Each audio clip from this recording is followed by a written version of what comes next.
Cutting Edge and RFM. We're there with you next Wednesday night. We're there till 2 o'clock a.m. We want you part of the ones them who vibes up the program last week. Yes, that interview we did with that lady, Katrina Brown.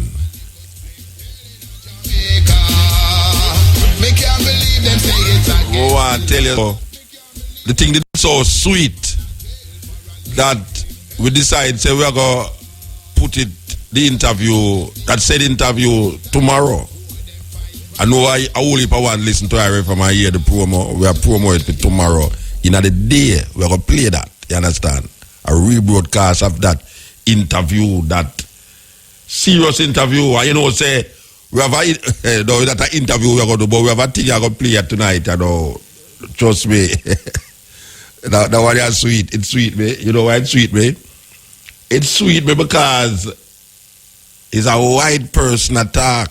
That's why it's sweet, me. And you know, say the white people them talk, people more accept it, especially in Jamaica. And that Mr. Green say, the policeman will go back to England.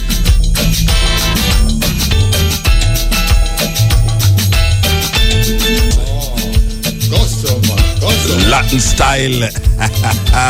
May I tell you?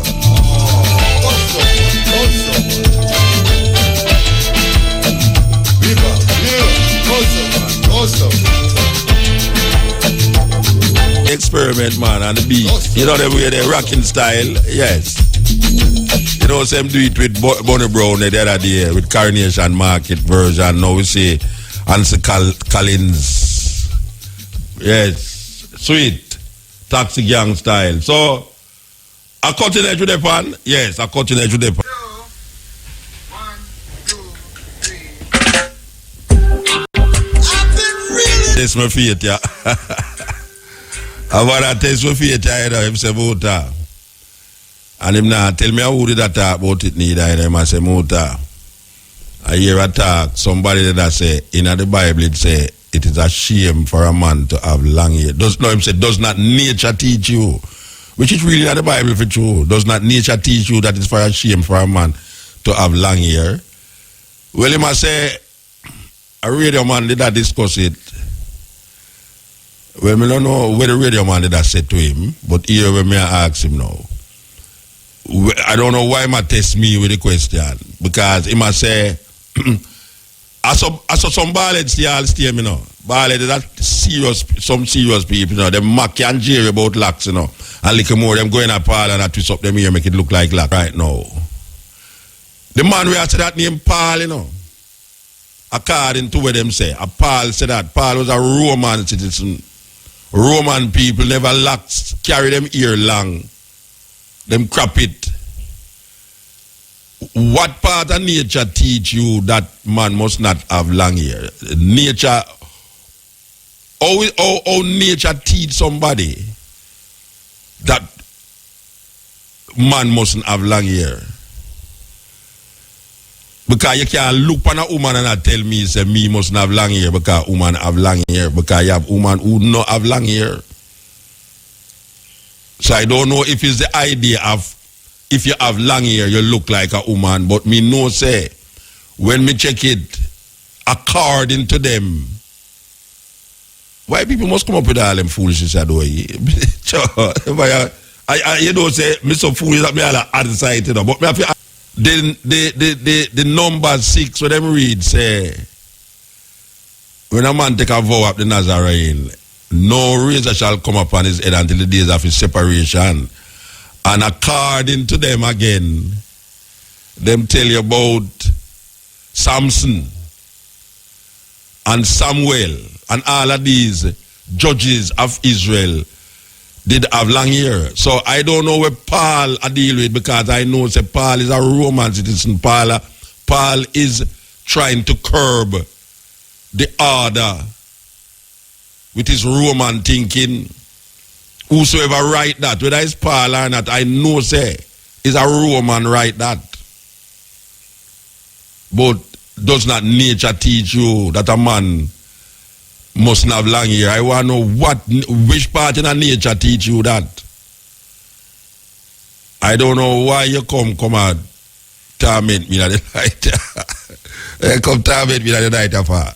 Believe you me. I don't ever put that start play a 3-2 play that I want to torment me already, you know.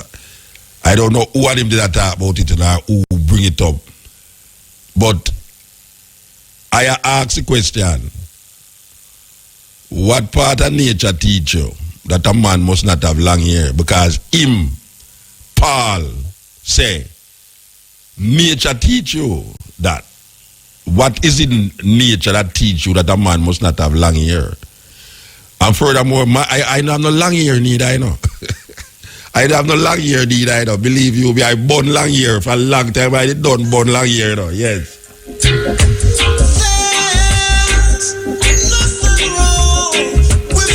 Paul have more argument in the Bible than Jesus.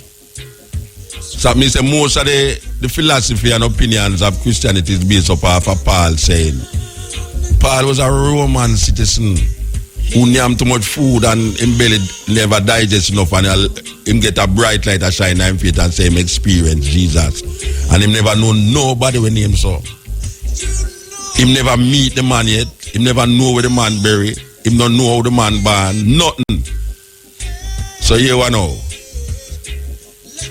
We don't work with no Paul, right? So you know. We don't work with no Paul, so. Because we don't have no long hair, you know. We don't have no long hair. Yes. It's we look like hippie. We born all hippie too, you know. That's so it go. We don't have no long hair business with nobody. But man must have long hair because nature teach you. Which part of nature teach you that? That we throw the comb and stop grow here. Yeah, we stop growing here. Believe you me. Believe you. Something is quite funny. It's very funny. Very funny.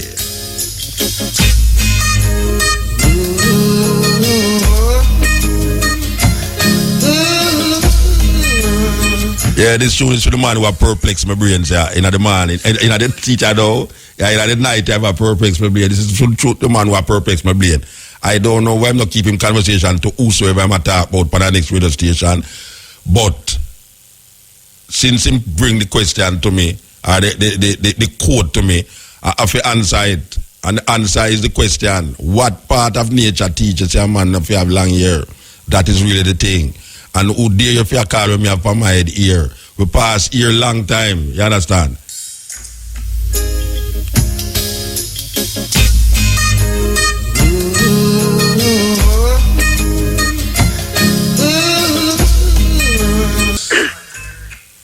Good night, Muta. Blessed. Don't make them spoil your night, you see? No, them not spoil my night. It's Look just here. that me I try to figure out how that just come up out of the blues. So, you know what I mean? Look here, no? Yeah. Me have my nightly bread with you. All right, mama. My nightly bread this. All you right, understand? It's all like right. how them have for them daily bread.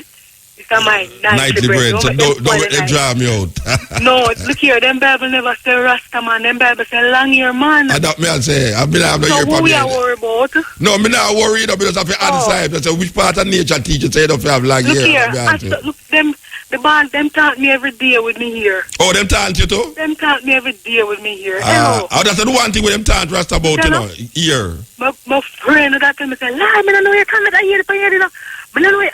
And I say, "And I hear it up when I'm it's so oh it have been up your face Yes, so. yeah. Oh, it hurt you so. Me say, "My it up and you not carry the weight and me carry the weight. Why it hurt you so?" Yeah, I study ball of them stage like them want it, but to them can't do it. Yeah, them can't pay $25,000 go get it, you know. Them are going to drop out of society and society not going to look upon them like them are somebody. You have some people who charge you $25,000 to make your head look like my own. Hello, which $25,000? All $100,000. You know you about the natural hair and the Brazilian hair and Yeah. you stay there and them have them see you with your on your head and them. Yeah, I mean, no, oh, you have that upon your head. Yeah. Well, no, you have that. Yeah. It's a big problem for you have it on your head and them have put on the how much $1,000 Yes. and them. Yeah, man, that's how it go. Anyway. You ever look at the star them, in the paper them and you see the woman them, all them look, you ever seen a rasta too tough unless it's style up and long hair up? Yes, and twist up and flip up. Aye. And even up. So no make them spoil the night, Papa. Don't All right, mama. No, them not spoil the night. Me just answer the thing. You know. Aye. What part of nature Them teaches say you don't never- have long hair? them not talk to we. Them Bible never say Rasta man. The Bible say long hair man. Yeah, all right, mama. Good night, All darling. right, give thanks. Yeah, man. Child would never give the power to a bald head. Come crucify the dread. Muta, what go on? Me there, man. Yeah, man. I the man named Papa DC, that Kingston up here musical well. I'm the Papa what? Papa do it, man. Yeah, what happened to him? No, what me I say? The like how you go on, you get me? Yeah, man, give thanks. Yeah, because you are going now. You are the only greatest man left after Marcus Garvey, you know. No say that, man. You want them come Yeah. deport me, man? Nah, man, me I tell you that, man, because me's all this man, you know. By them deport me, the Rasta. Nah, man, you are the greatest man. So you're the name great man, you know. That's your name. All right, sir. Yeah. So, All right. big up to you every time. Me original Pepper DC, man. That Kingston, London all the time. All right, sir. Give But me thanks. that jam down, you know. See? You are jam down. So when you Yeah, go back, man. so when them deport you? Well, yeah, me farm down at Chile, you know. I don't that me ask you, man. Me ask them deport you, man. Nah, man. Okay. Me come down and go me farm. Okay. All Yeah, right, man. sir. I run a big farm, you know. All right, where you plant down there? I plant yam and pepper and all that. Yeah, Chilani and yam here, you know. Yeah, man. Okay, sir. What the yellow, the good old yellow yam and pum yam and all them yam there? Yeah, man. All right, sir. But one thing, me I listen from that boy, you know, from little butter pan there. Man, you make it sound like to me a old man, you know, Rasta. You sound like you're older than me, you know. What you talking about? You sound like you're older than me. So old are you now? Eh? No, you How old are you now? no, wait, the man, me say you sound like how old me is. Yes. Me younger than you, man. And that me I say me no older than you. Me younger than Man, you. a man tell me so the other day I have a birthday when me just come down to Jamaica, you around, so you around something like 80. Me don't know if I Me are 80. That means you're younger than me then. yeah. So how old you is? Me are 53 plus, man. All right, sir. So Me are 1960. okay, so you have only a year to catch up the 80 then. Yes, because that's when man plant up the So food, wait, that's a why. man tell you say me a 80-year-old. Yes, you have birthday the other day. So I will celebrate the 80th birthday. Yeah. All Jamaican people wicked. Jamaica, I know wicked, but I know you sound like me a 80 on the radio. No, him say they have birthday, him say you're a big man. Yeah, me a big man, yes, but me not reach 80 yet, You though. as a big man, you know. No, me only have two more years left to be 80. Okay. All right, sir, give Tell thanks. me, sir. Yes. Are you alone a going thing, man? Me's all Nazarite, you know. You're Nazarite. Yeah, man. Eh? Yeah, man. Me's our original Nazarite, you know. What that mean? When you say you're Nazarite, what that mean? Well, listen me now. A natural thing with you, you know. He's a Okay. man coming like Samson, you know. Oh, so Delilah live near you? Well, you never check about Delilah, right? Then you don't say you're Samson, but you don't know what it happened to Samson. A big idiot dreadlocks that, you know, make no man cut off, give him and make him drunk. Well, want you idiot Babylon set up thing all the while. No, you see how Samson now, him deserve him last cut off, you know. He deserve it. Because we don't know where him going to lay down with woman, a foreign woman, make the woman junk him off and turn away from him God. Well, that's Should I chop off him neck? By woman, you know, because they lay down themselves kill as you say. You know? Then, but you see, man, after that president and him still go do it. True. That's why I only a man no have no locks, you know. Because I agree with you, you know? a Delilah come tell him, say, boy, right now, you see that they took by your head there. Me nah lay down with you that they something by your head, you know. And you see, if you want to go foreign, you have some man that they are foreign, you know, or not German, you know. Him did go up there with locks, you know. But you see, to him there with certain people, you know, him can't keep the locks in the house. Him have to cut that off. True, sir. So, me don't know how the Nazarene thing come up here now. No, we are Nazarite, not Babylon, they say Nazarene. Yeah, That's well, natural man, you know. A whole heap of man left here as Nazarite and go up there and get wrong, Nazarang. Yeah, I thought that they are true that. Because me left a whole heap of them up there where come and can't come. You see what I mean? And That me I tell you. Yeah, and some of them don't want to get deported. True. Like you. Yeah. All right, sir. All right, be God. I God, be God. Yes, thank you, man. Yes. For the good work. Yeah. Time Yeah, man, I man give thanks for the message that the eye sent, brethren. A long time I'm taking the eye now. Yeah. Yeah, man, I'm taking the eye when they come on Tuesday night time. Yeah. When people are calling madman, let's look at the barefoot boy, I come on radio, I come talk. Yeah. You know what I say? No. And why you are say, I come like a hit, I keep the people them as in Jamaica going. That me I say too. For real, man, because you teach us the other half that never been told. Because when I used to grow, we used to hear what about the half that never been told. Yeah, but you want to say the whole like them never, the uncle half them that never tell you, you know. A more than half them never tell we. Whole never tell we. Yeah, them uncle tell you about half in the Bible, but when me examine the whole thing, a more than half them never tell we. All right, so you know I come make we know. All right, sir. And I man give thanks for that. Blessed man, give thanks. Yes, I. All right, sir. So you just say, you know, me want you find that tune there, you know, with our Sunday, what about I've never been told. But when I say, no, what going on with them and with the Asian people. Wait there now. You sure not Dennis Brown you want to hear, not about the half that's never been told. All right. Which one you want to hear? You want to hear Dennis Brown at the half? What you want to hear? Yeah, one year, Dennis Brown. Not what about the half? Yeah, what about the half that never been told? All right, what's about the Asian them now? The Dominican people them they know. Yes, brethren, it brings tears to my eye now, brethren. Yeah, man, you know, see a big racism that man.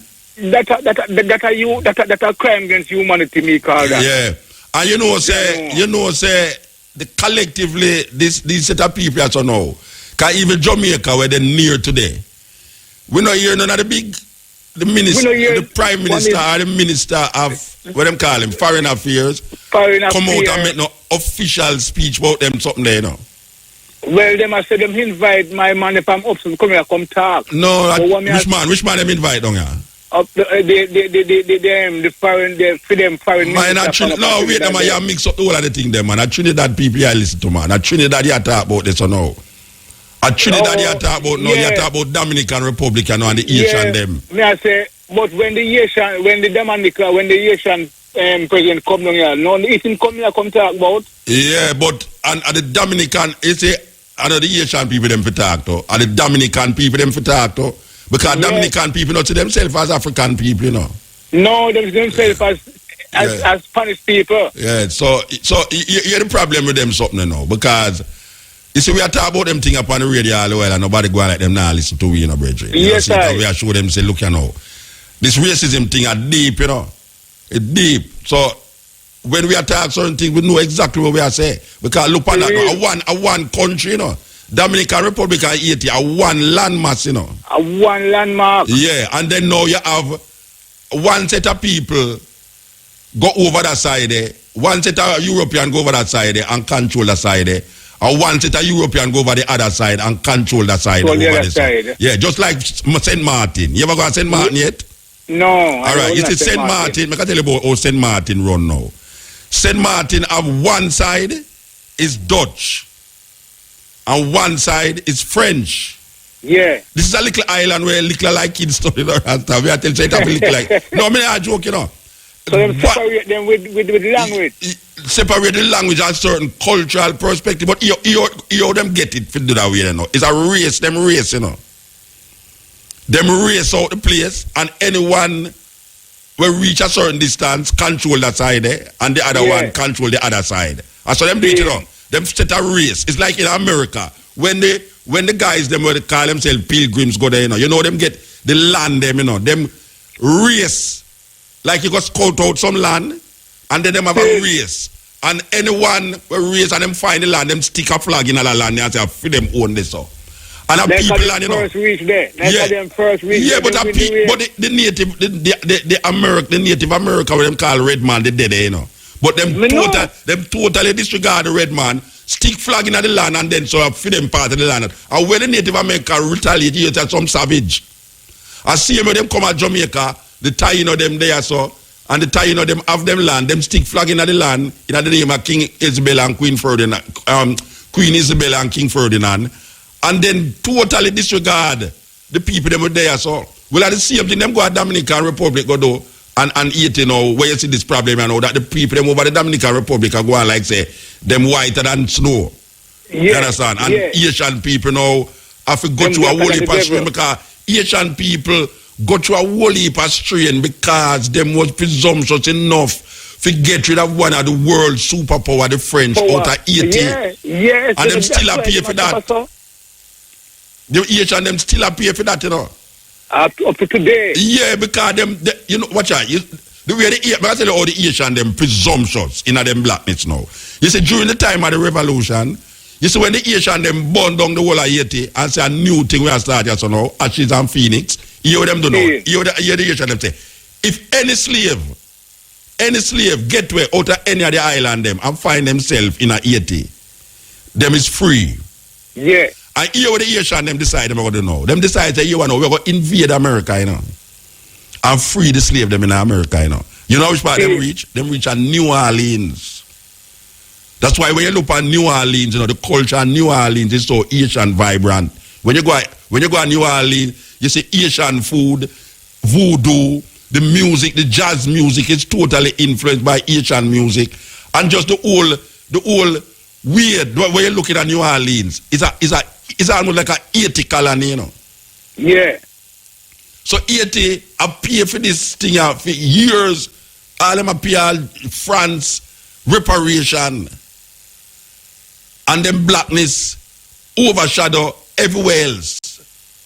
And people are talk about, yeah, because I true them a worship a voodoo business. That's why God licked them with earthquake and all sort of this and that. And some wicked set of people them who say them things, you know. You mean? And you have black people who perpetuate those things in them Christian mind against the Asian people that know and say, Haiti is more Roman Catholic than Jamaica. All right. When they talk about voodoo, Haiti more Roman Catholic than Jamaica. So it's a thing, but it have to rectify, you know. It have to work out, you know. It have to work out. Yes, and we don't know because this Prime Minister look like she in some different vibes, you know. See, she not really. The real man, she not wait for carry come. No, she have to say something. Carry come to the people in the half down there. Well, what you gonna happen? Believe but you me, what you gonna happen? I feel say a revolution going to start because when I talk to a Asian, you know, a Asian say, boy, we can't take it no more, you know. We are going to start up a revolution, you know. Well, here we know, brethren. Anything is possible here right now. Right now. Because you see, between that and where you just mentioned about the Trinidad thing a while ago, at some serious attile a while. Now tell you that like a pot of boil up. Yeah, man, some pot of boil up. That's all right now, believe you me. You know, some mix up, I go and there's something, I go galang, go on the Caribbean, I tell man, say, you on the Caribbean and go set free now, you know, some wire, I go block out. Yeah, so you me I say to all the gunmen in Jamaica, you prepare yourself, you know. Yes, not to kill all the Jamaican people, them neither. All right, give thanks to your brethren. Blessed I am. Yeah, man, that is it.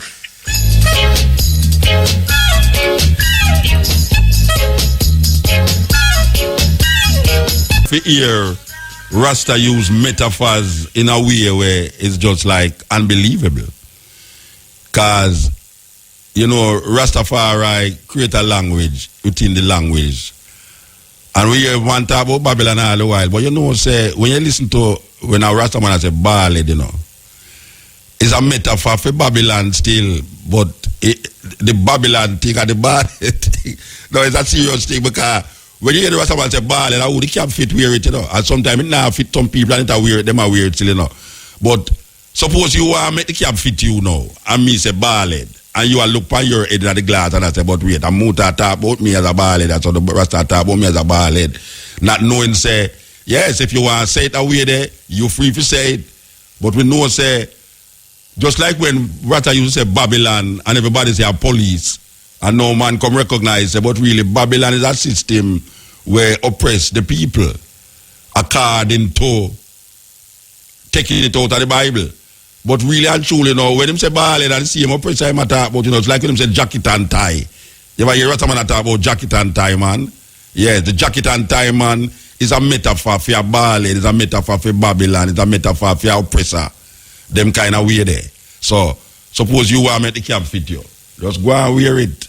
And wear all the dress and the pants with it too. Yes. Stepping razor. Greetings. Cutting edge. All right, mix up tonight. Yeah. Yeah, what you say? Greetings. Yeah, man. Greetings, man. Yes, and stepping razor and cutting edge mix up in the night. So talk. You know the vibes will come to me. Yeah. I want you to touch something from Justin Hines. Which one is Justin Hines you're talking about? Any piece of Justin Hines. You want Rasta taking over. Eh? Rasta taking over. But you know, say Justin Hines have a tune with them did ban. Yeah, man. And them tell me why them banning. Them say the Prime Minister. I mean, you say it. Them say the Prime Minister I'm at Him them that Carry go bring come. him that And them him do a next one them. And some great music that Virgin they do, you know. As the original foundation right where Justin Hines and the Dominoes from Steel Town. Yeah. Yeah, man. Muta, All right, sir. I want to touch on next issue. Yeah, where you at? Tell me where you at. Yeah. This Paul issue. Quick. Which Paul? You mean the Paul long ear thing? The Paul in the Bible. Yeah. Paul is an apostle. But the Jesus of the Bible never have any apostle. He had disciples. Right? But Paul don't know who name so. Paul don't know Jesus. Him say it, you know. Him say it himself, you know. Yeah. Yeah, so. No, there's another issue to it, you know. What is the root word of apostle? Apollo. Yeah. And what is Apollo?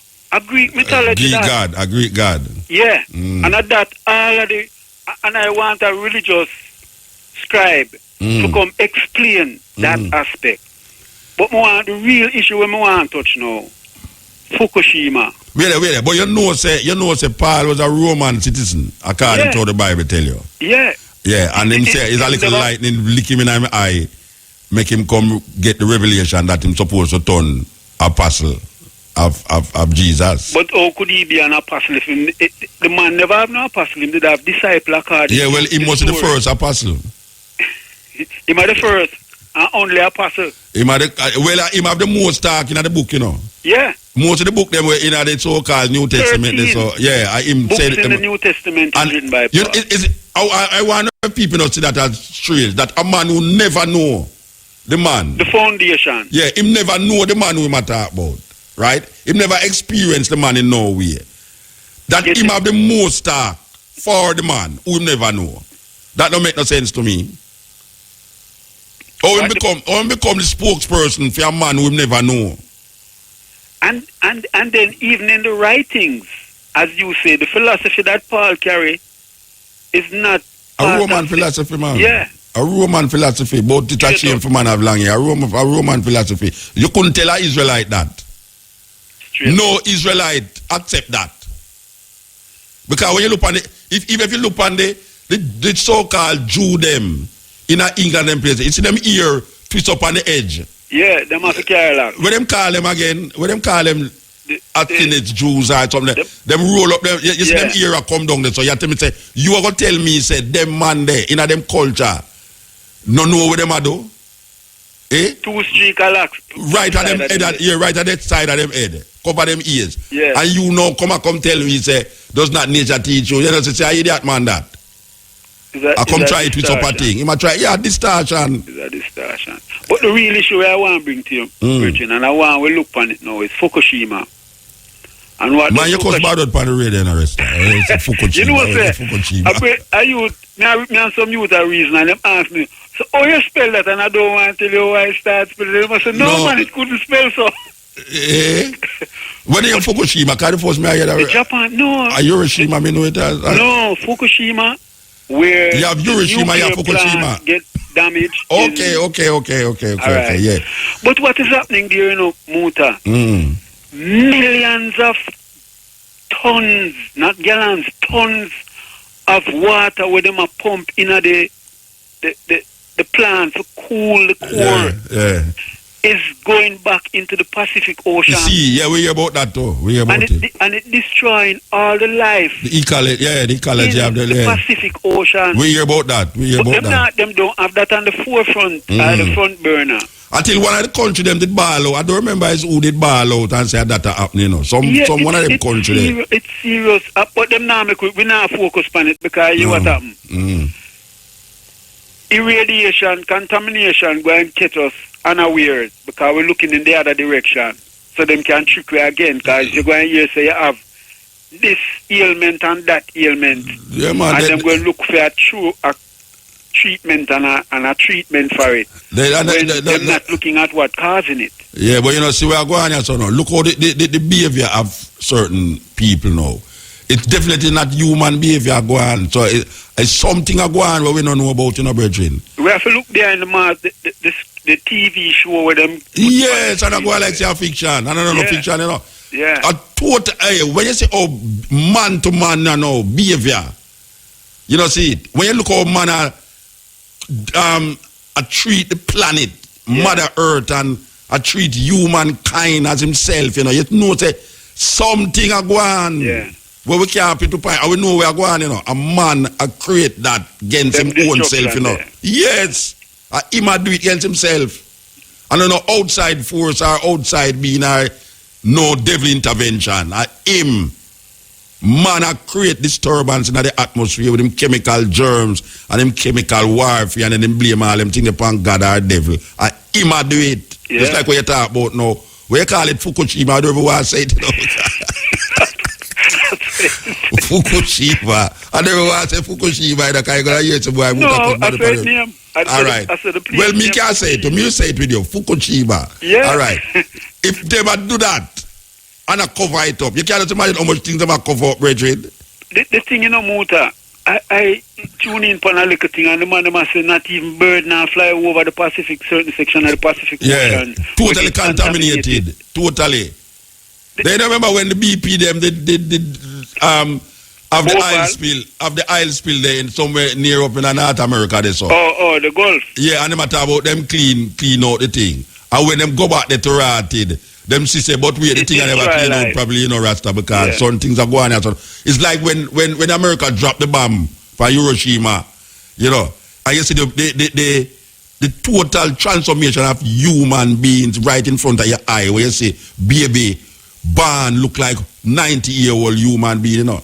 You see, but the reality of it in this time is Fukushima and Chernobyl. Yes. Is child's play.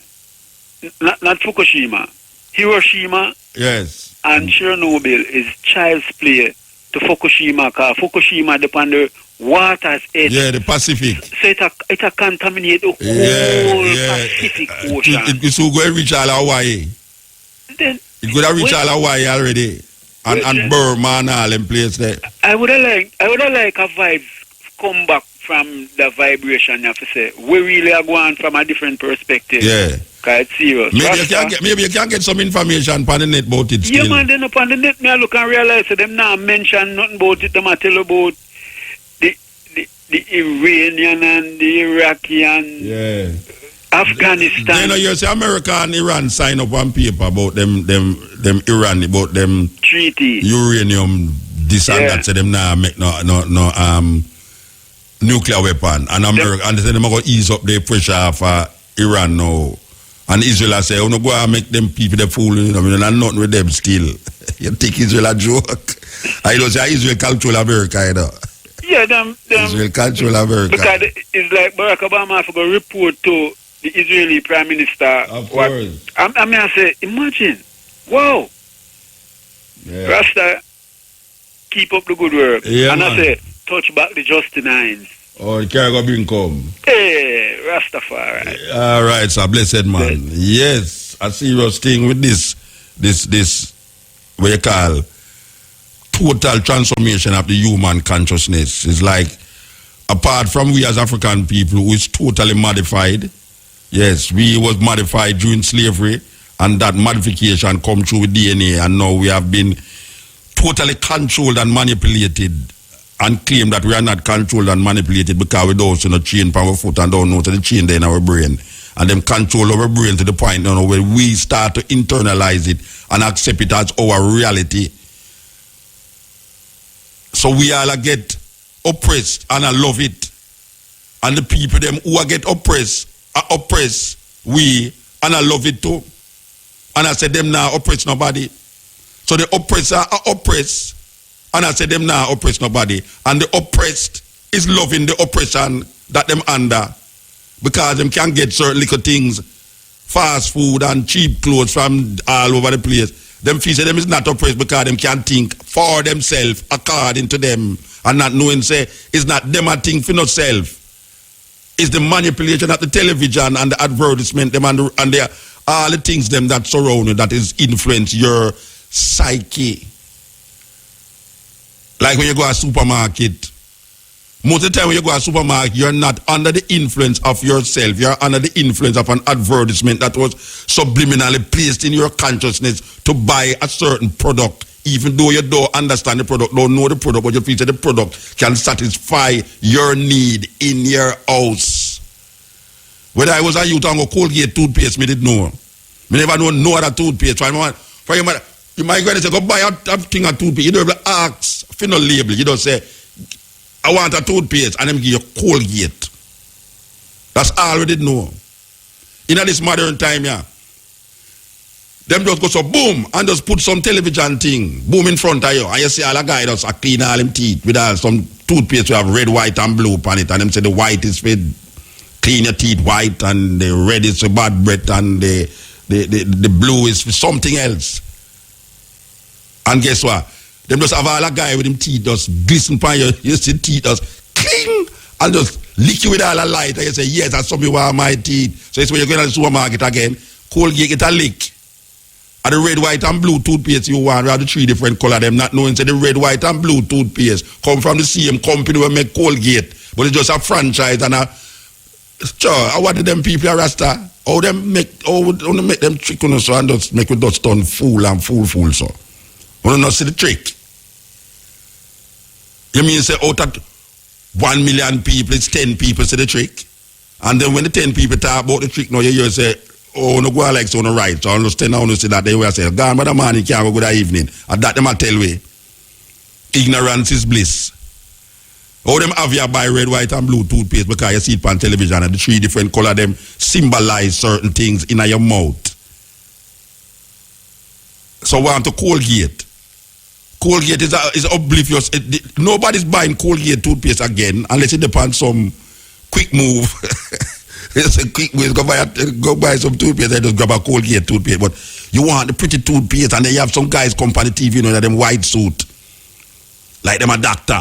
And them have the stethoscope around them neck. And them I tell you about, yes, Centodyne. And Centodyne goes into the cavity of the toothpaste and make your this, that. A lie them I tell to you know. You could have used it from now till that kingdom come. Your teeth go rotten if you have certain food. It don't matter. It's just simple. Before them tell you say don't eat certain food because that certain food will rotten your teeth. They might tell you say, okay, you say this toothpaste is for when you have rotten teeth. Or to prevent your teeth from rot. No toothpaste can prevent your teeth from rot. Rotten teeth come from a certain aspect of eating and how you treat the food where you eat. Is just simple. So them have a whole heap of people now walk around like jail paste in their mouth. Darkness.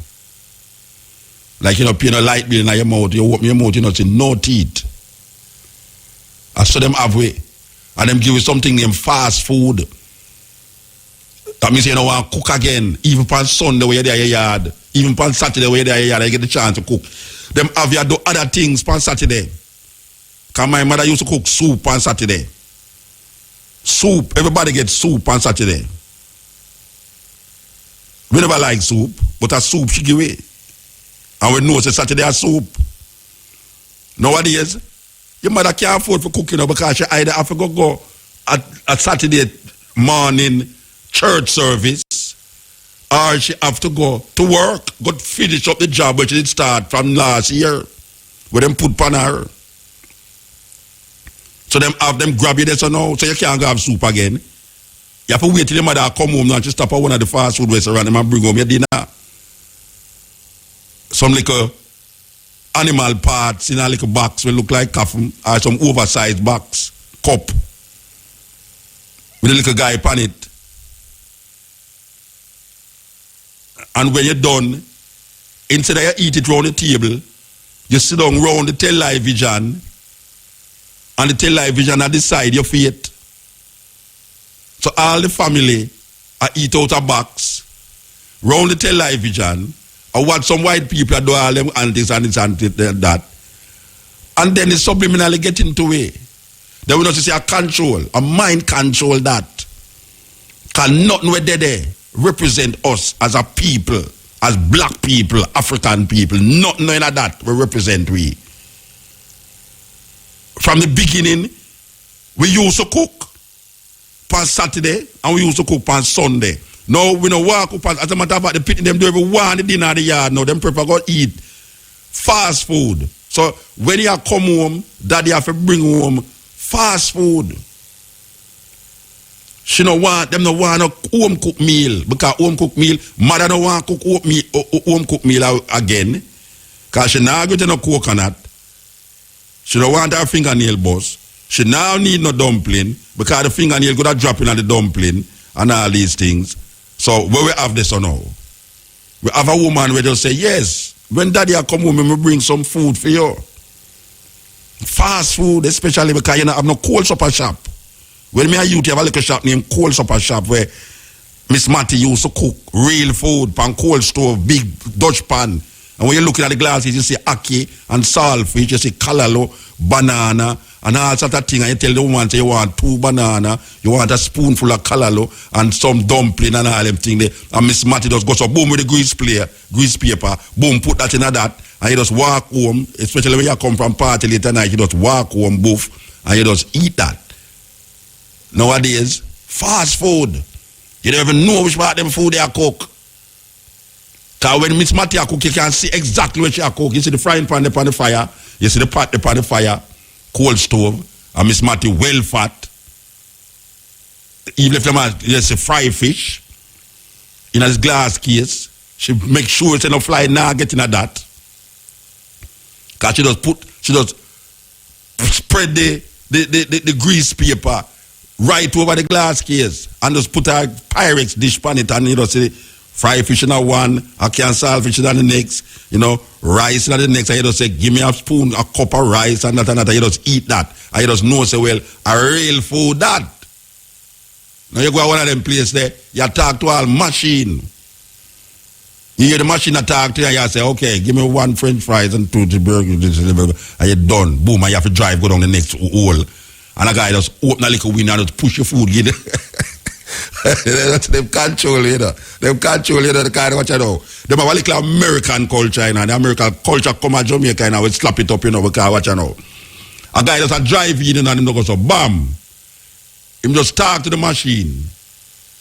Him just look on a little board and him say, all right, give me some French fry, give me some that, and a Diet Coke. And him say, okay, that is $9.99 or whatsoever. And you drive, go at the next window, and him just open the window. You don't even see the girl, you know. And sometimes you look through all the one-way mirror sometimes, and sometimes them not know one-way mirror. You see them in there, but you don't know how the food are cooked on there, you know. You don't know if all the girl get pee or she don't get pee and she vex, you know. And just decides why she go hospital and the food everywhere there. Yes, them do that. Them do that. Me used to there one hotel where them do that. Vex with the boss and them say, all right, watch me and you. Because me know say the slave them used to do that. Slave in a long time, crush up glass, fine. Oh, slave. Go to the field slave, get the field slave the glass and cut it up fine and put it in her apron and go in the house. And when she mix that like sugar, mix that in the juice or whatever, and just get slave master a pure glass slave master drink.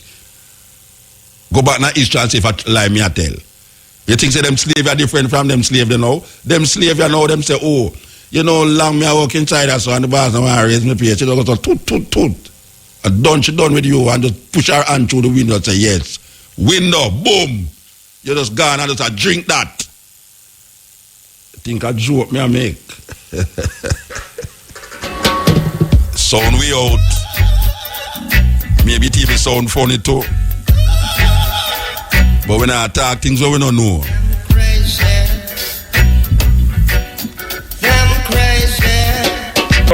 Blessed man. Jamo, you love the vibes, you know? Yeah. Love the work where I go on with. Come and tell us it's coming like here. Are you a lead this thing motor? Where we are lead? Tell me where we are lead. Yeah man, I love how you talk up to the poor them motor. Only you alone me I talk to in a motor. Eh? Okay, I alone I do it to the motor. I'm big you up for your work, man. I wonder if I see a man that call me 3 times, you know, because the same thing you said, they said the next man that's and the next man I say, how come one man that call so much time? I don't see a man, different man, this man, but we just love how you deal with it. I know you were talking about the young plant to the deport a while ago. Yeah, I know me, man. I don't know you would call the first time. All right, sir. I hear you. But we just love the work, you know, you have a good work for about. All right, keep talking. Yeah. I will love how you talk to Mr. Bunting for more time. And Mr. Bunting. Yeah, but they kill we have Jamot. They want to the gunman. They want to the gunman. You know, to the gunman, they might kill we have to. Why gunman, they know bad like you want them to train up a training school and them motor. They want the wicked and they want them out. So out of dope and a gunman, which one you afraid of more? Why motor right now? We afraid of Because one time man did afraid of a dopey or a gunman, but no, he would have preferred him say a dopey. If him a walk on the road later, he would say, please God, make him told me here be a dopey and not a gunman. Yeah. All right, sir. Mr. Interaction so wicked gunman, man. You know, it look like them have apartheid in the fake and not tell we, you know. Why, we have a B-side for the conspiracy. Yeah. But if you take with Miss Islington, it not get rid of nothing really. Why who want to get rid of enough of them? Here that them who want to get them out. Here that stream need to flush out. All right, and put the bottom up at top, you know, because people... No, we don't want to put no bottom up at top. We don't want to put the bottom up at top.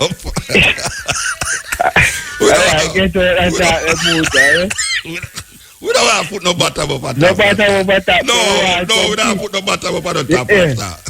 But we want some people like you up there, motor. Yeah. We don't have nobody to represent the and that's it too. That's what them are doing in Dominican Republic, but nobody does they attack for the HRT. Nobody to talk to boy, the poor. Because them around the country, if a government come in and build one factory every terminal motor, every youth have an employee, which have been. Yeah. You don't believe in that, Jamot? Well, here what me believe say no. Me believe say if you get rid of the crime, everything now alright, you know. And that me feel. Me feel say if you get rid of the crime, everything just fall into place. Me no feel say Jamaica if you get rid of the crime, everything just fall into place. Me no feel say Jamaica have no other problem but crime problem. I just saw me must say naive, but I just saw me see it.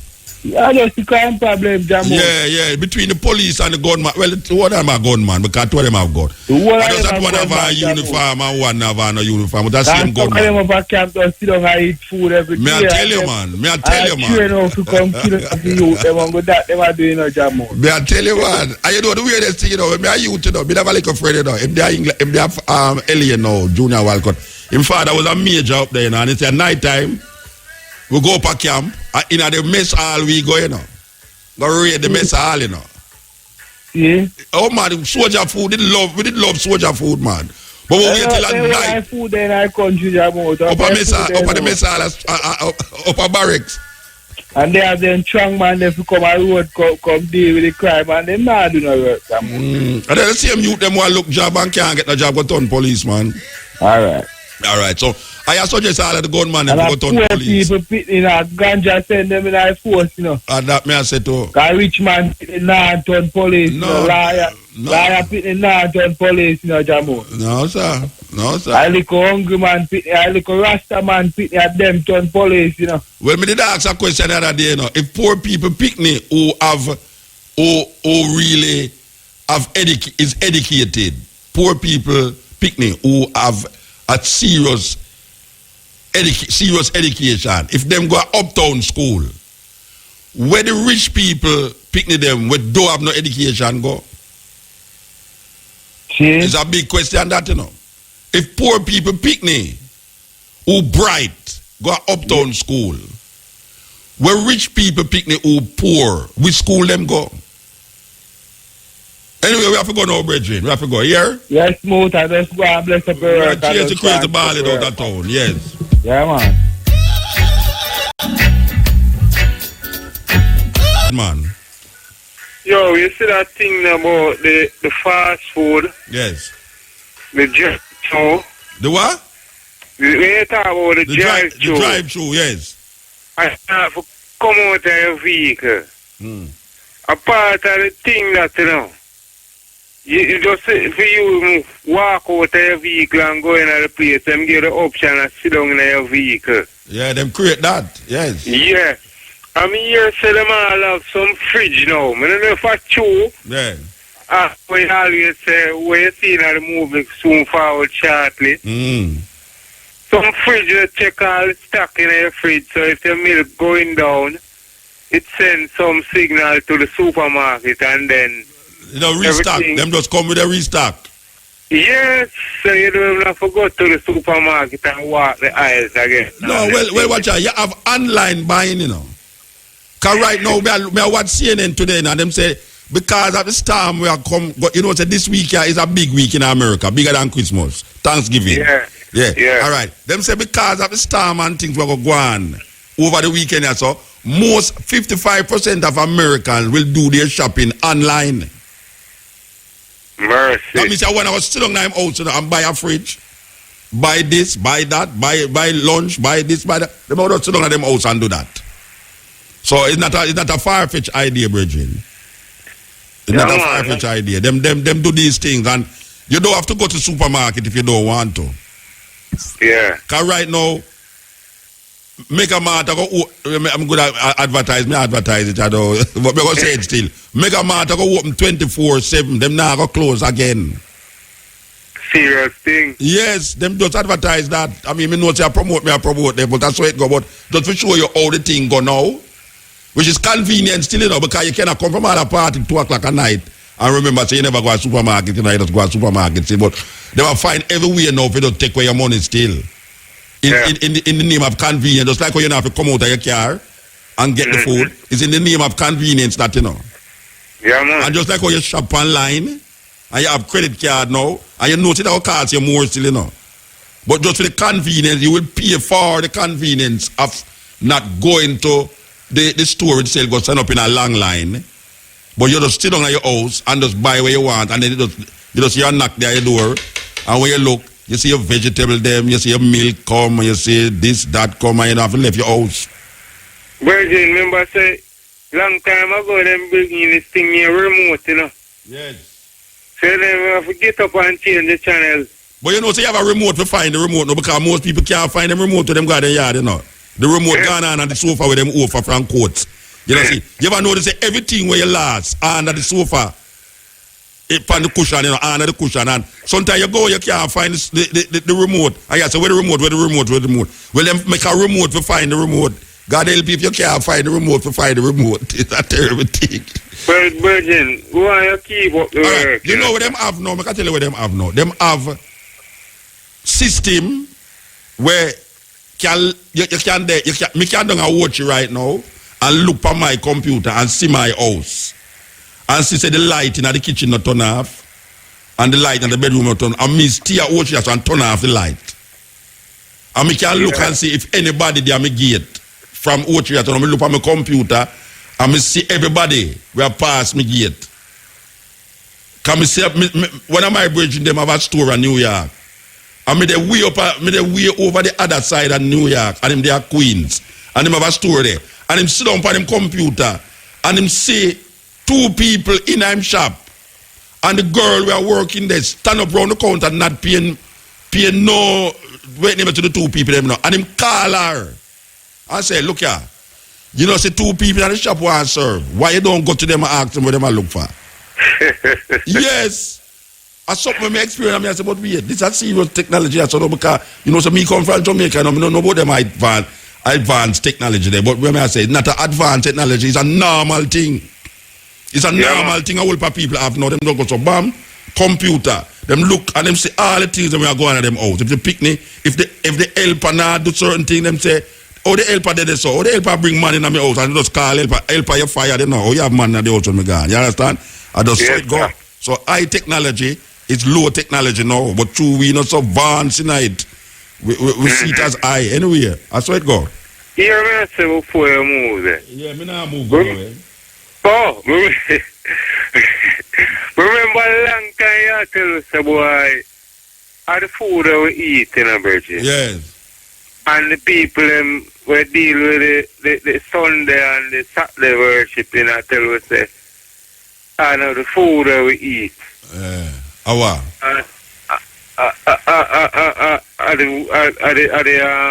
Basically, cause you na indoctrinate yourself with where them they get indoctrinated with. You understand me? I mean, live to consider now this food thing and our brethren get so wicked. Terrible, man. They not to the hey, watch out, I tell you all the people them wicked now.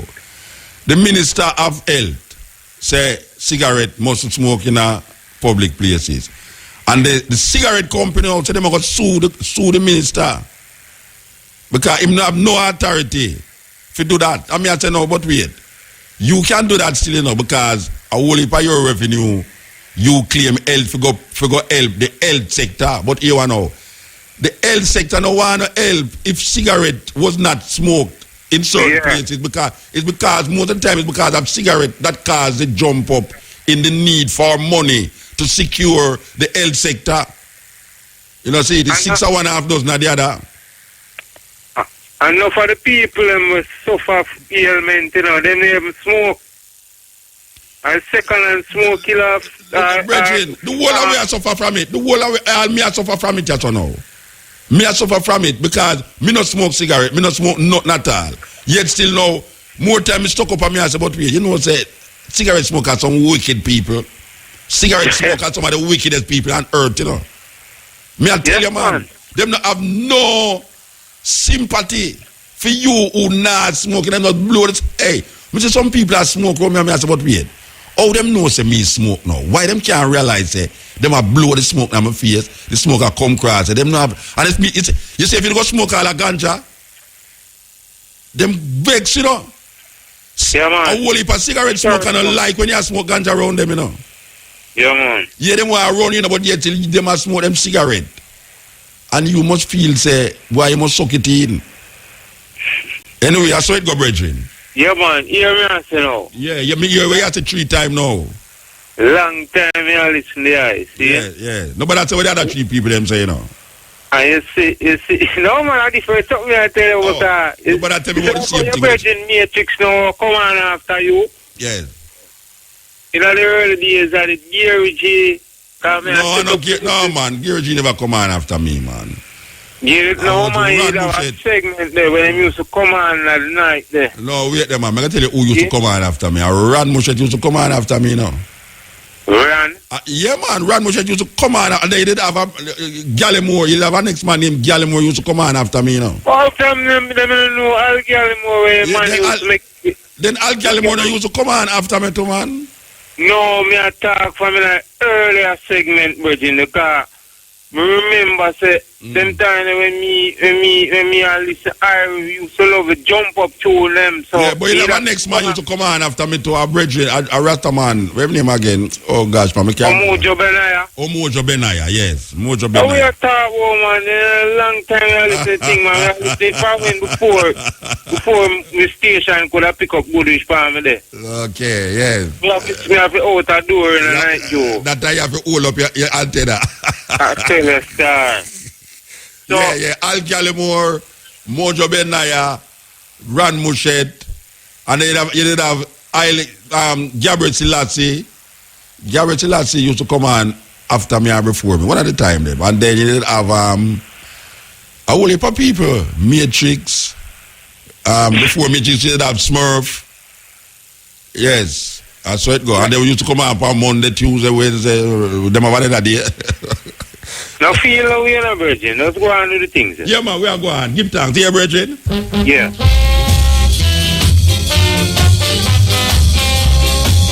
Problem, yes. Yeah, man, bless up. Cutting edge, yes, sir. Yeah, man, greetings, Muta. Yeah, blessed, man. Yeah, man, we want to make a little announcement. Bobo Greg? Yeah, man, Bobo Greg said we. Me that praise it, that's another man who going to tell me, say, boy, about you great, you know, this and that, I'm glad to you. Great already, you know, because from your get the history of the program and you outline them one, you know, say, that's strength. You never want to hear that again, believe you me. But We give thanks for the strength I got you because you don't know, so we're still in the Jubilee celebration with the OAU 58, and according to what them said, the Jubilee really mean is just the freedom of the people rights and imposition for got you. Yeah. So within the setting, you know, we notice a lot of things being discussed, like the legalization of the ganja and, you know, things of that nature, and reparation and things. So it's only fitting that ones and ones within the community know the fullness of going on. So we are collaborate with Bonnie Wheel again to make the 5th trumpet call go through. From them time, from 2007 Ethiopia Millennium, where do these things, you know. So it's actually the Rastafari Millennium Council from that time supporting the call for the community to know them rights. So it's not only just for Rastafari, but anyone who seek to know them Africanness and African history and contact and connected. You know, even with the OAU celebration going through, you know, 50 years strong, moving on, you know, although it changed the AU. So we want to hold a nice gathering at the Trenchtown Culture Park, which is right beside Culture Yard. Yeah, we probably keep the concert them all the while. Yeah, man, right. That's all right. In the trenches in Trenchtown, which is posing itself to even develop in a strong community setting, because you have a great history of the culture, even, you know, rising from Trenchtown. Even that now is going to be spoken about by representatives from the Trenchtown community who have a nice, wonderful program to develop community further from a historical point of view, having the culture embedded in there, you know, from ancient times. So we give thanks to this Sunday. Beginning at 10:30, which should say 10 o'clock, lasting to 7 o'clock now. We're going to have this 5th trumpet rally for the Rastafari and African centered community. It is, as we said, Trenchtown. We're going to have talks looking into the same ganja legalization. We're looking at the reparation and topic matter that just come out of St. Vincent and CARICOM. We want to go into more details where that is concerned to inform the community. We're looking at the very cultural rights of Rastafari. UNESCO just recently come on board in August to look at how we can map the culture from an intangible perspective. You know, because out of the intangible come the tangible, we can see it and feel it physically. So even that have a rights to really look into. So even these things, you know, intricately poised where the Rastafari, the victory of the struggle from that time, we say it gain momentum for the cause, and them say, oh yeah, them people not really mad, them really serious, because even them agencies start recognizing we have rights and, you know, to come from an anciency within the setting of how we can manifest it and stay strong with it to get forward to the people in a more holistic manner of livelihood. So even to look into these rights now, we need to know how to administer them rights. So we're going to still have some topics to deal with the proper administration and how we can suggest going forward with this level of administration where Rastafari is concerned. So in all of this, we have to even look at the intellectual property that governs even the culture, because the culture have a right, and it's through intellectual property now that we can, you know, look into the framework of how this culture can be protected. So we're going to even look at an economic framework as how this culture can present itself through a village process, because the anciency, according to the African, them, it takes a village to raise a child. So even that concept is just showing the foundation of how we can set the thing in its rightful perspective. So we're having a trumpet call. So you don't know, so we know, said Muta.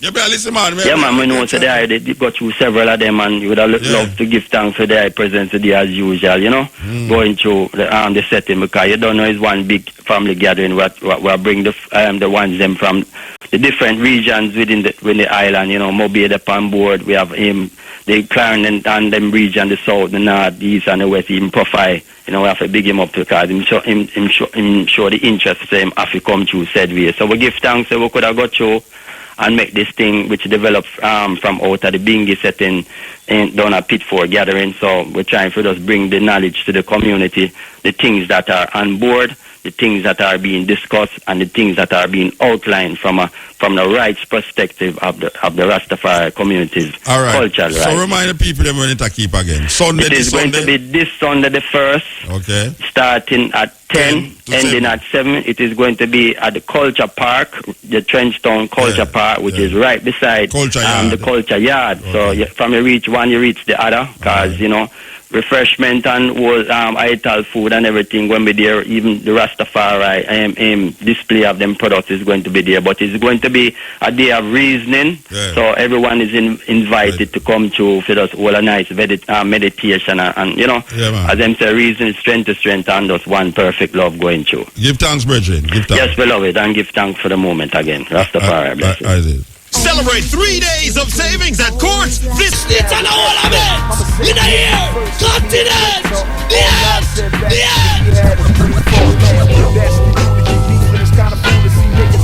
So you know what I say now? You remember what I tell you about this talk where we get, well, the interview where we do last week? We are going to present, you know what I'm sitting now? Believe you me, for those who never hear it or for those who hear it already, we are going to rebroadcast it tomorrow at 3 o'clock. This is a talk with a sister. Well, the lady did a documentary. A lady did a documentary about our family involvement in slavery. According to our family had the most slaves in America, 10,000 slaves to be exact, between Cuba and Rhode Island. So here we are saying now, for those of you who never hear it, it's a very interesting thing to listen to a Caucasian woman spill out what she has spill out. But tonight, with upon our white people thing, you know, with upon our white people thing, believe you me, we're going to play a very interesting talk by you know, say some people hear me play certain things, you know, when them hear me play certain things, them just send me certain things, and when me go in night, me I say, what? And that I go on because me never hear that yet. Or me did hear it already, but me never have it. You understand? Me never really have it. And me like present them things to the people them in Jamaica, especially upon the program here, when we have the opportunity to do it, you understand? Because you have certain radio stations when now play them things at all. What? Program manager come tell them, say, watch out, that play some music or you are fired. They say, true, me have fire. Nobody can fire me. You understand? Ken Boat, New World Order. The man has still make music. Not only old vintage music, but no music. Suffering and no one seems to care. You're going to see changes that you never seen before. Nations against nations, and no one understands. But we must realize. Coaching it. DJ Kevalaba. Yes, sir. How you doing, man? Doing good, man. How you, man? You there, man? All right. Let me have a little thing. I know more. You give me a couple of minutes. Let me give no, couple of minutes. At some to 12, and I know. So we have things to play at 12 o'clock. Yeah, done what? You want to call back after the 12? All right. You want me to do that? Call back after the 12, yes. Call back after the 12, man. Call back after the 12. Trust me. You will get through tonight. You will get a longer time. All right. All right. I'm going to cut you off, you know, so you just know what you do. So what you say then? Since you know what you hear me say. All right. So me call back. Okay. All right. Call back. Why choose a Tropical battery? Tropical battery has over 60 years in the business. 12 o'clock. Brothers and sisters, this is Chalice. Join us with respect for our national anthem. Let us stand and defend this one. Peace and love. Thank you. Eternal Father, bless our land. Guide us with thy mighty hand. Keep us free from evil powers. Do our life through countless hours. To our leaders, great defenders, grant true wisdom from above.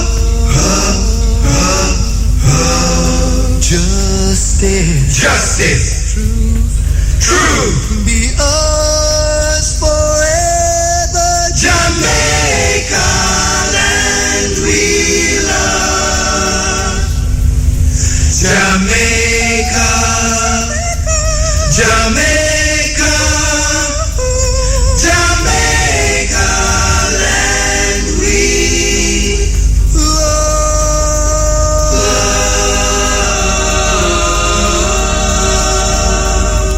Yes, Cutting Edge. We want to tell the ones them that Saturday the 7th of December, we'll be at Buff Beer.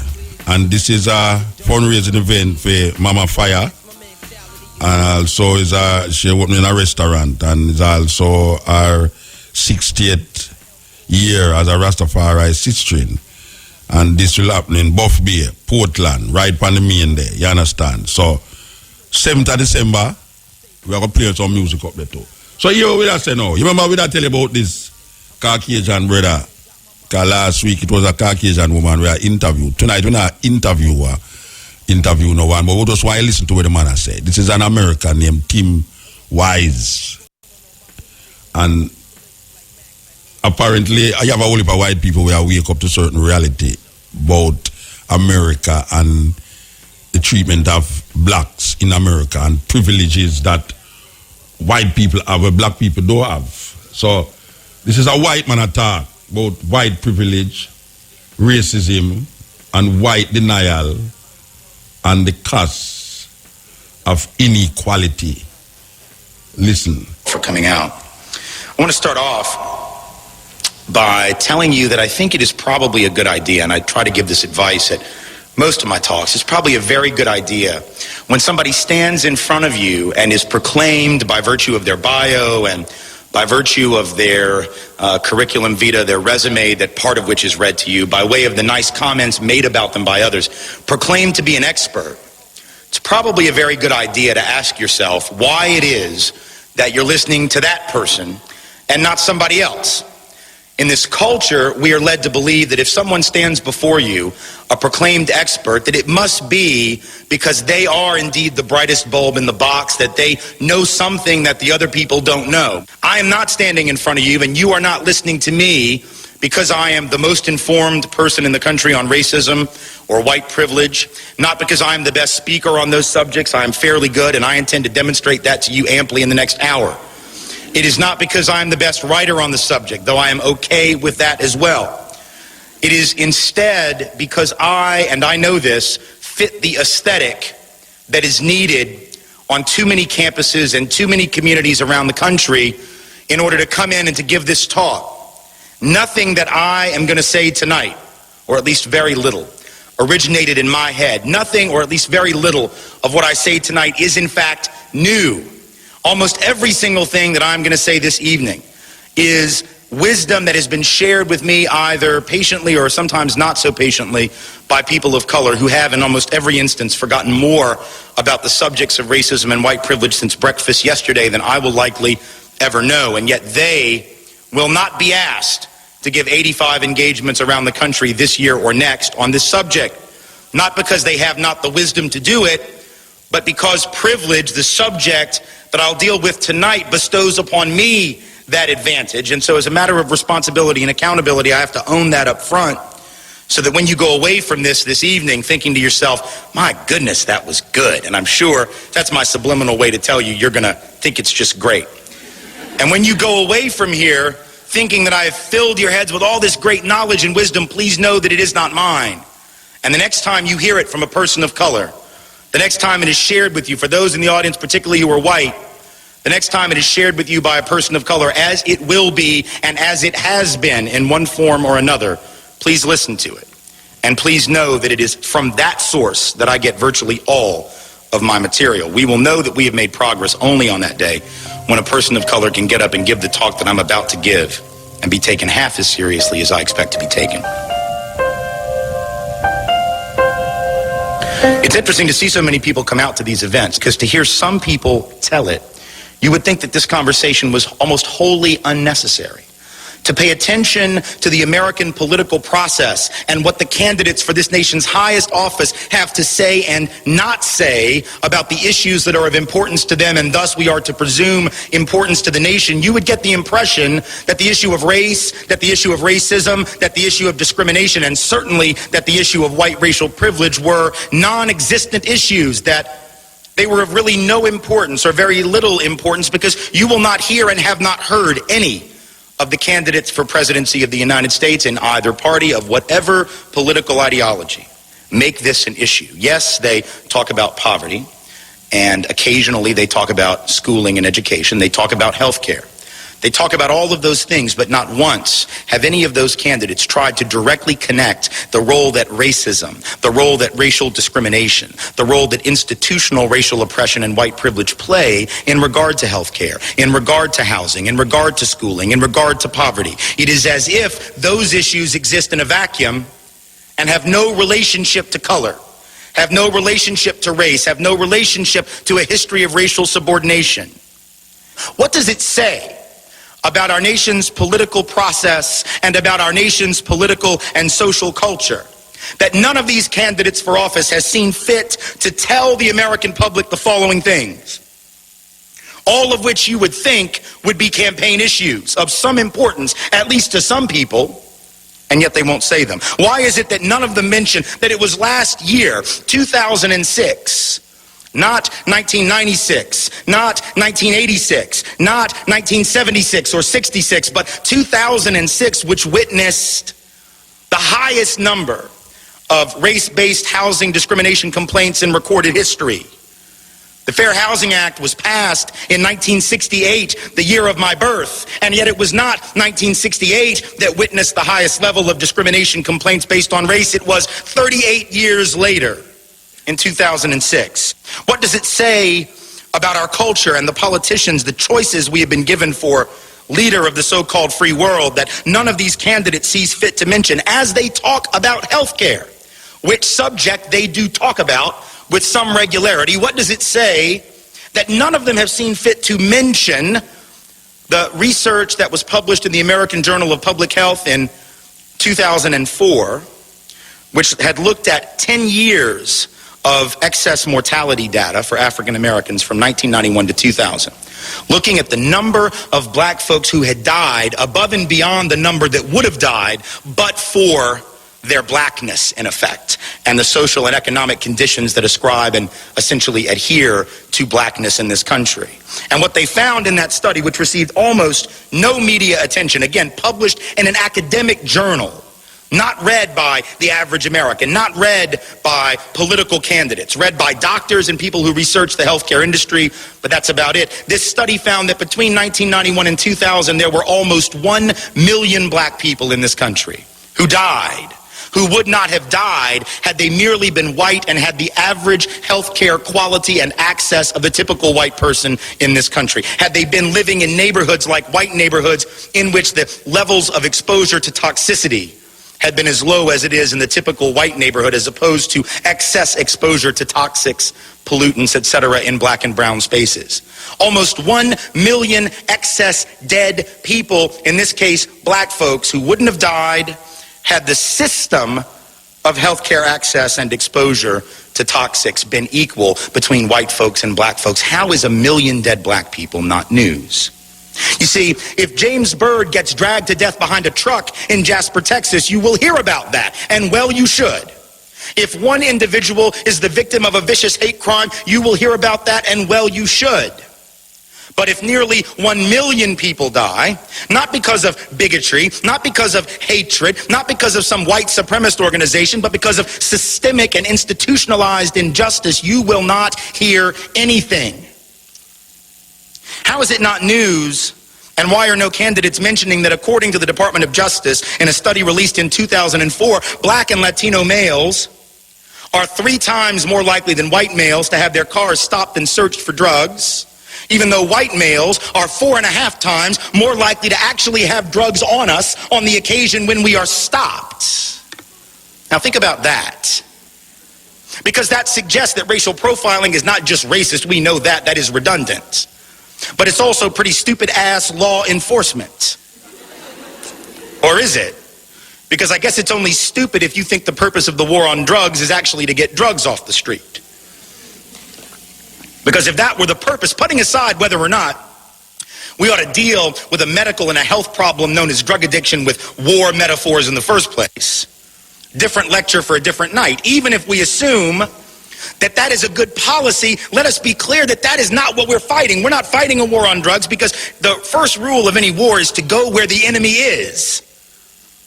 And if the white folks are the ones with the drugs in the car and the black and brown folks are the ones getting stopped, the people fighting this war are either supremely stupid or just have, really bad short-term memory. Like they keep forgetting, oh, damn, I pulled over another guy named Martinez. I keep forgetting it's white people. Damn it, I got to write a note and put it on the dashboard. I don't know what's wrong with me.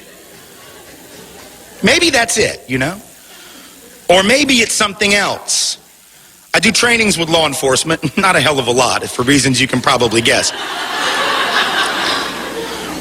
And I ask law enforcement officers, what's the first thing you think when you see a young black or Latino male driving a nice car in your neighborhood? And they all, without fail and without exception, will say drug dealer. I then ask them, what's the first thing you think when you see a young white male, same age, driving the same kind of car in that same community? And they will say, without exception, without hesitation, without fail, spoiled little rich kid, daddy probably bought him a car.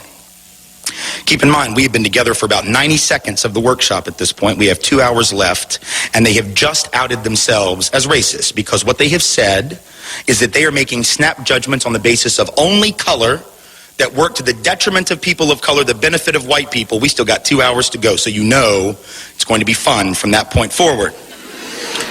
These are people sworn to protect and to serve. It's right there on the car, right there on the side of the car.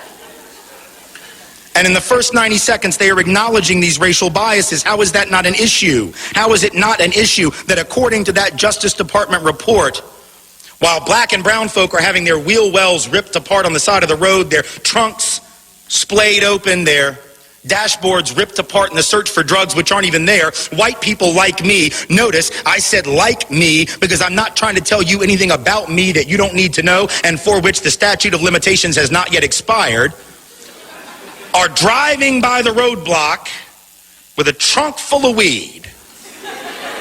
And we're just waving. Because we're not suspected, therefore we're not detected, therefore we're not punished. How is that not an issue? How is it not an issue that the typical white family in America, thanks to this history, this legacy of institutionalized oppression for some and advantage and privilege for others, how is it not news that the average white family in America, not the average rich white family, the average white family has 12 times the accumulated net worth of the average African American family, 8 times the accumulated net worth of the average Latino family, in large measure because those white average families have had parents or grandparents who, even if they didn't have much, even if they were not rich, nonetheless were able to procure a little house, a little property, maybe with an FHA or a VA loan in the middle of the 20th century, loans that were all but off limits to people of color as they gave hundreds of billions of dollars worth of assets and equity to those who were white. So that even white working class families on average, even white families with less than $15,000 a year in annual income, which depending on family size, that is technically legally the poverty limit. And yet the average white family with low income, less than $15,000, has the same average net worth as the typical black family with $60,000 or more in annual income. So that even those African American families that are professional, good jobs, occupational status, good educations, etc., and pretty good incomes are still in worse shape in terms of wealth and assets, material goods, which are really what matter in the long run. Your income, if you're dependent on that, you're one paycheck away from nothing. If you don't have assets, if you don't have wealth, if you don't have something accumulated, your income means very little.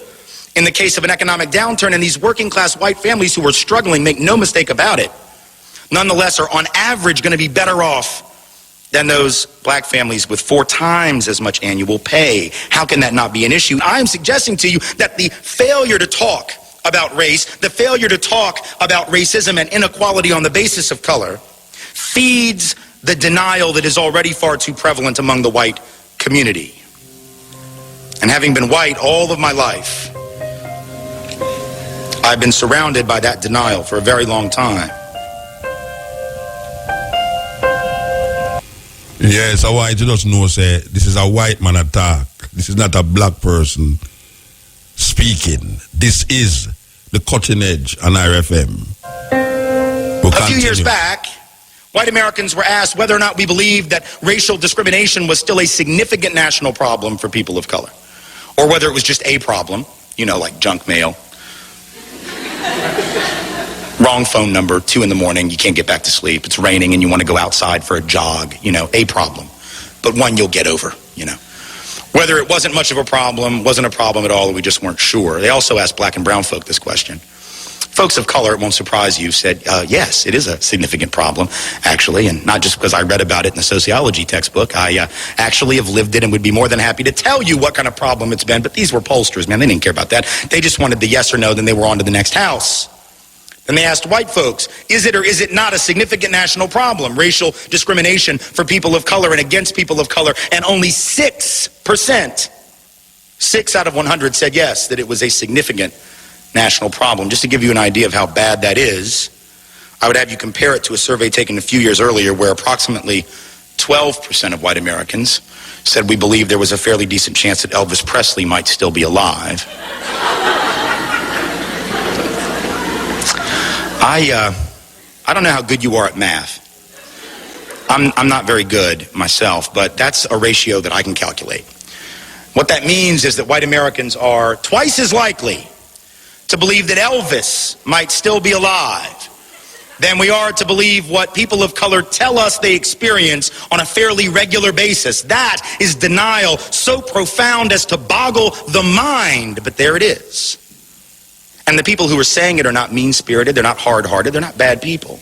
I firmly believe that most people are good people. I could be wrong about this, but I have 2 little girls, ages 6 and 4, and I choose as a parent to believe that most people are good. If you have evidence to the contrary, keep it to yourself. I do not want to know it or hear it this evening. What I do know is that those individuals who said that, as well-meaning as they may have been, that they really didn't see it as a significant problem, aren't new in their denial. See, it's one thing for young people to think that the problem is solved. I almost get that. I almost understand it, because if you're under the age of 25, maybe even under the age of 35, what you know, what we tend to know, younger people, about this history and about this legacy is what we see in that grainy black and white footage every MLK Day, or maybe during Black History Month. If I were to ask you, do you believe that folks of color had equal opportunity and were treated equally in this country in 1963? Or whether or not black children were treated equally in schools and had equal educational opportunity in 1962, I know right now that no one in here would say, well, of course, naturally they did. 1963, that was a damn good year to be black or brown in America. What are you talking about? Everyone, regardless of your position about 2007, would quickly acknowledge how bad it was back in the day, because it's no sweat off your back. 44, 45 years later, it's easy to talk about how bad it was. But now, see, here's the trick. What do you think white folks said when those very questions were put to them in 1963 and in 1962? At a time when the apartheid system in this country was very much in full effect. It was before the Civil Rights Act, before the Voting Rights Act, before the Fair Housing Act. In retrospect, we can all look back and say how profoundly unequal it was. How profoundly unequal it was. And yet when white folks were asked, some of them our parents, our grandparents, great uncles, great aunts, these ancestors of ours, right, were asked the very same question in 1963. Do you think that people of color, they didn't use that term, it said racial minorities. Do you think that racial minorities are treated equally in your community? And 80% of white folks said yes. In 1962, when Gallup asked, do you think that black children receive equal educational opportunity in your community? 90% approximately of white folks said yes. Nothing to see here.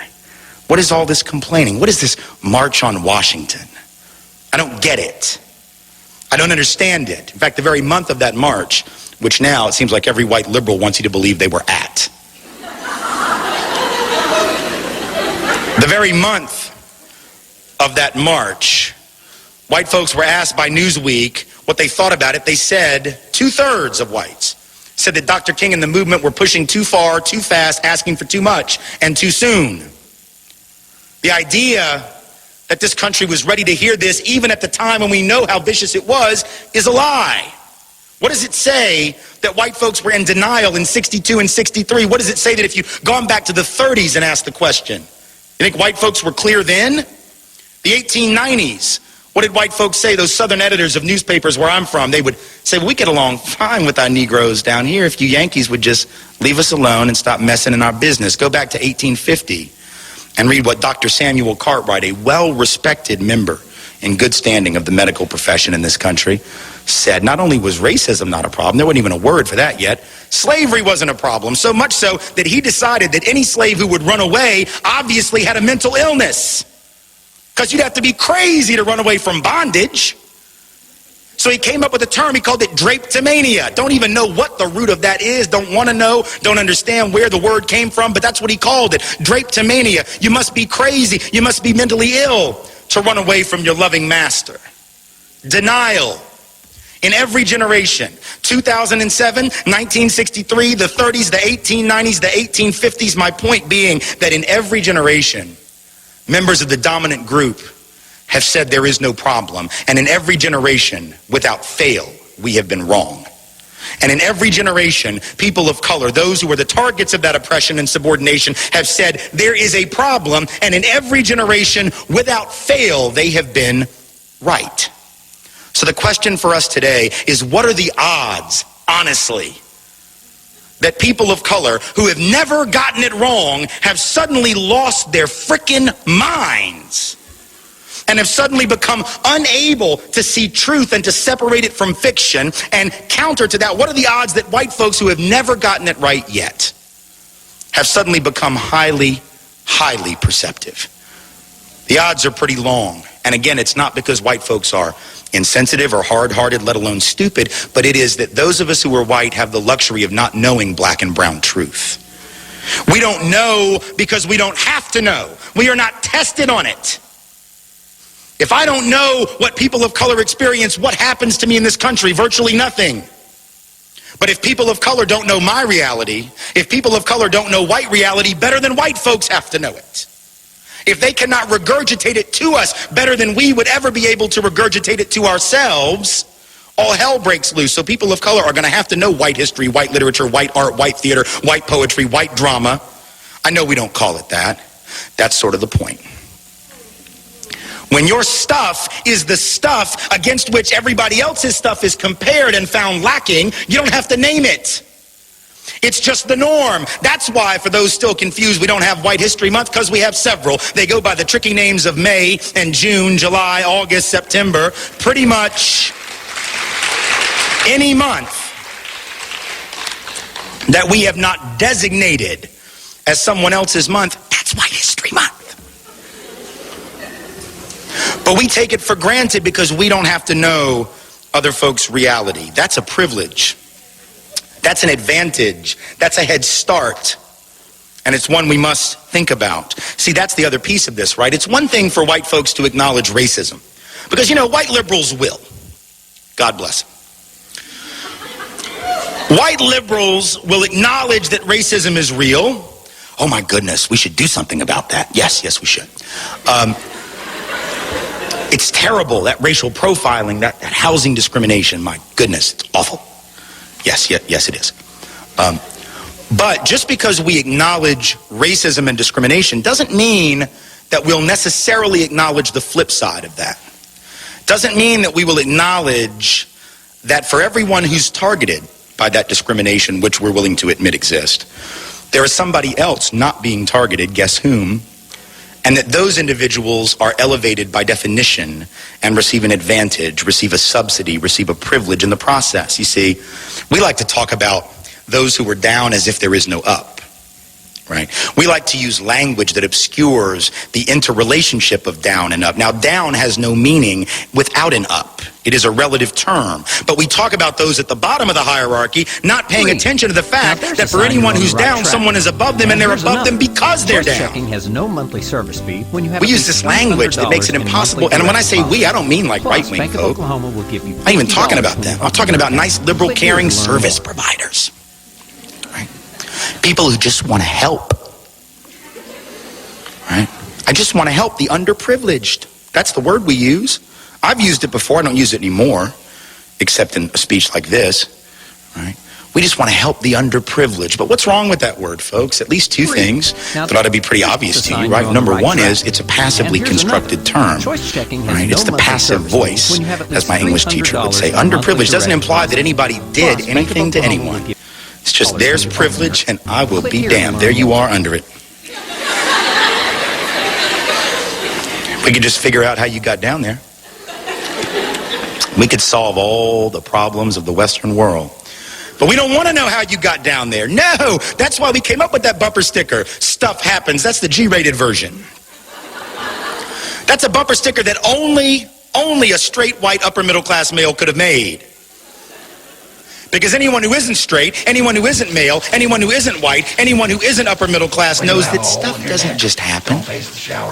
Stuff gets done by people to people. Nothing is a coincidence. Nothing is random. It isn't osmosis. And so we act as if it's some passive thing, but yet that's not the case. And the second problem with the term underprivileged is even bigger than the first one, is it's a relative term. Again, this is grammar. Man, you don't like this? You can disagree with anything else I say tonight. If you have a problem with this piece right here, you must take it up with your third grade grammar teacher, because it is not on me. If we use the word underprivileged, then by definition there must be an overprivileged, but we don't use that word in polite conversation. Indeed, it doesn't exist in any dictionary to be found on the planet. If you don't believe me, go back to your res hall, go back to your apartment, go back to your home, go back to your place of employment. And tomorrow I want you to punch in two little words. The first one, underprivileged. Make no mistake, your spell check is going to recognize that word. It's in their dictionary. They can give you the definition. They can give you the synonym. They can give you the antonym. They can show you the phonetic way in which you should spell it. Now come down one line, type in the word overprivileged, and watch how fast that little red line pops up. That line which says, nope, you're an idiot. Making up words that don't exist. Try again and get back to us. But if there's an underprivileged, there must be an overprivileged. Why don't we talk about it? Because that would require that we acknowledge that if there are 2 to 3 million people being targeted for race-based housing discrimination because they are people of color every year, that is 2 to 3 million more places I can live.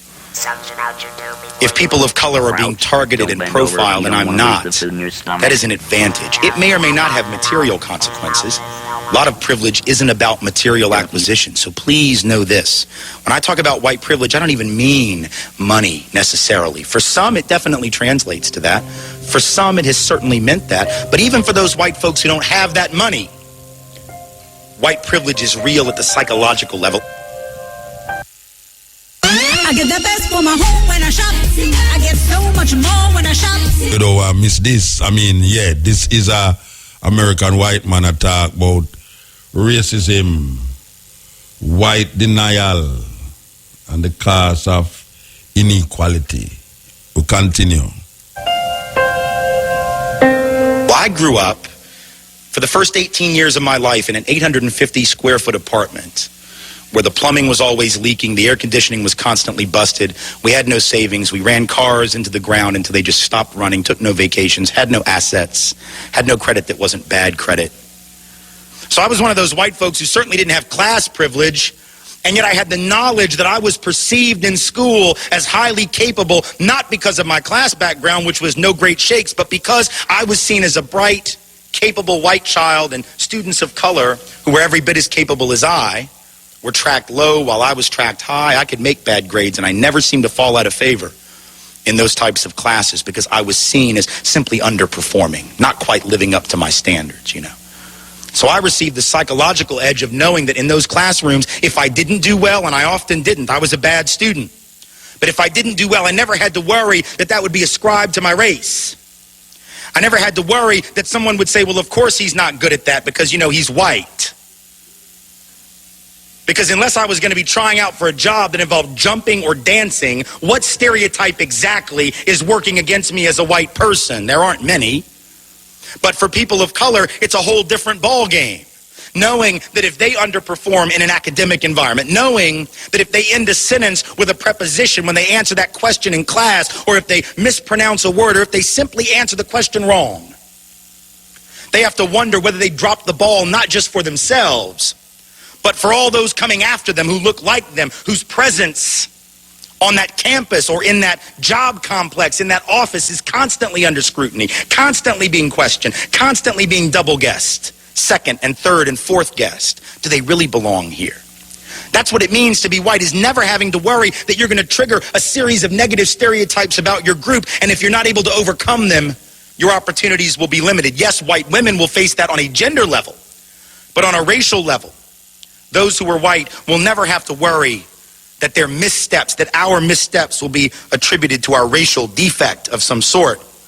And the research is very clear that that privilege, having one less thing to worry about, having one less thing to sweat in the classroom, trying to get the loan at the bank, at the job, or whatever the case might be, that has significant dividends.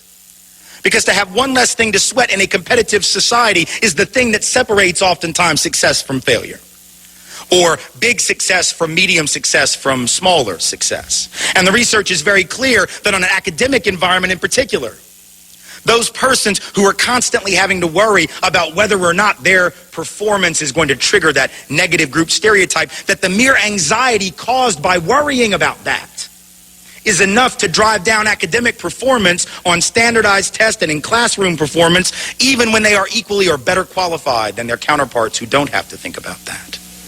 So it's a huge advantage to have that one less thing to concern oneself with, to not have the burden of representation, to not have to, in the parlance of the modern era, hold it down for white people. Because we as white folks know we don't have to do that. We also know that what other white people do won't stick to us. We have 19 men who happen to be Arab and Muslim who fly planes into buildings, and we have otherwise rational human beings running around insisting that we should stop and search everyone like them at the airport. We did not do this or anything even remotely like it when Tim McVeigh and Terry Nichols brought down the Murrah building in Oklahoma City, nor would we have. We didn't do it when the Unabomber, crazy-ass white man in the woods of Montana, blowing people up for 20 years before they caught him. It didn't stick to the rest of us who were white men.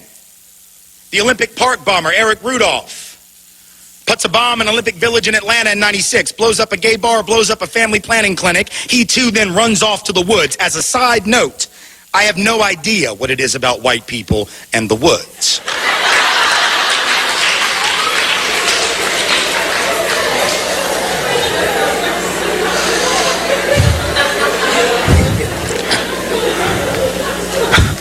But whatever it is, probably explains why black folks don't do a lot of camping.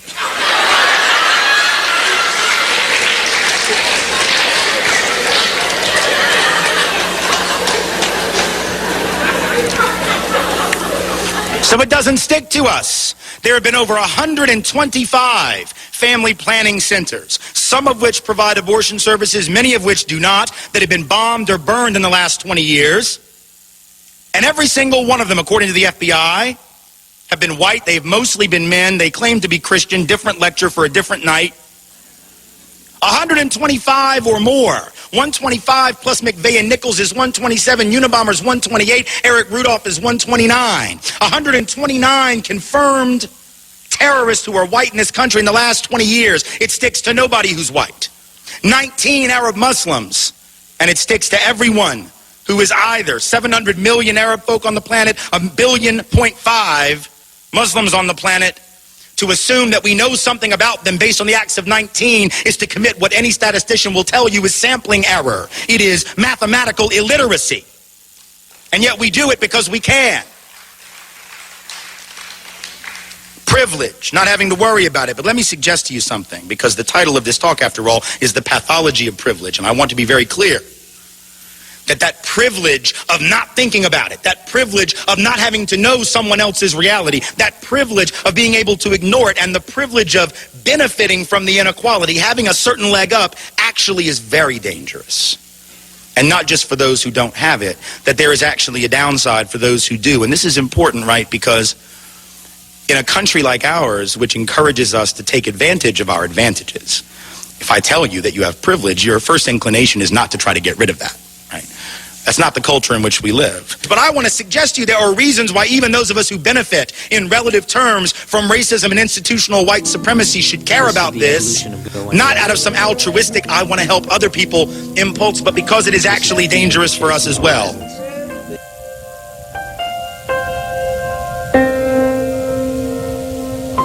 Because if you know the history of the whole concept of whiteness, if you know the history of the whole concept of the white race, where it came from and for what reason, you know that it was a trick, and it's worked brilliantly.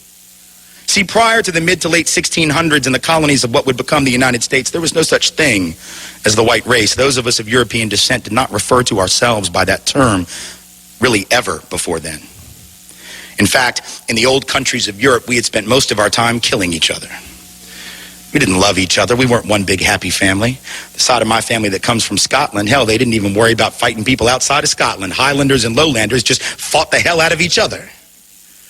So there was no white race, but in the colonies of what would become the United States, what did we see in the 1660s, 1670s? We began to see that Africans of indentured servant status, many of them not enslaved yet, they were not necessarily permanently enslaved. Some were, others were indentured like many poor Europeans for periods of 7 to 11 years.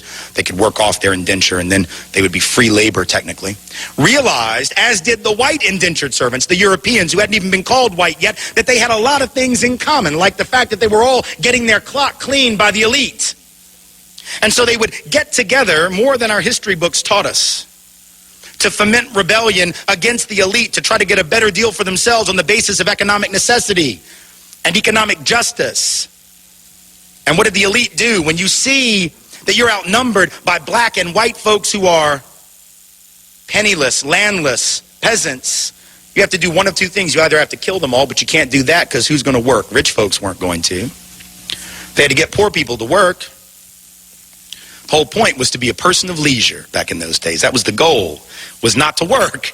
So you couldn't kill them all. You didn't want to kill them all. You had to do the work yourself. You had to build your own levee, build your own house. No. Pick your own tobacco, harvest your own cotton. No, we're not going to do any of that.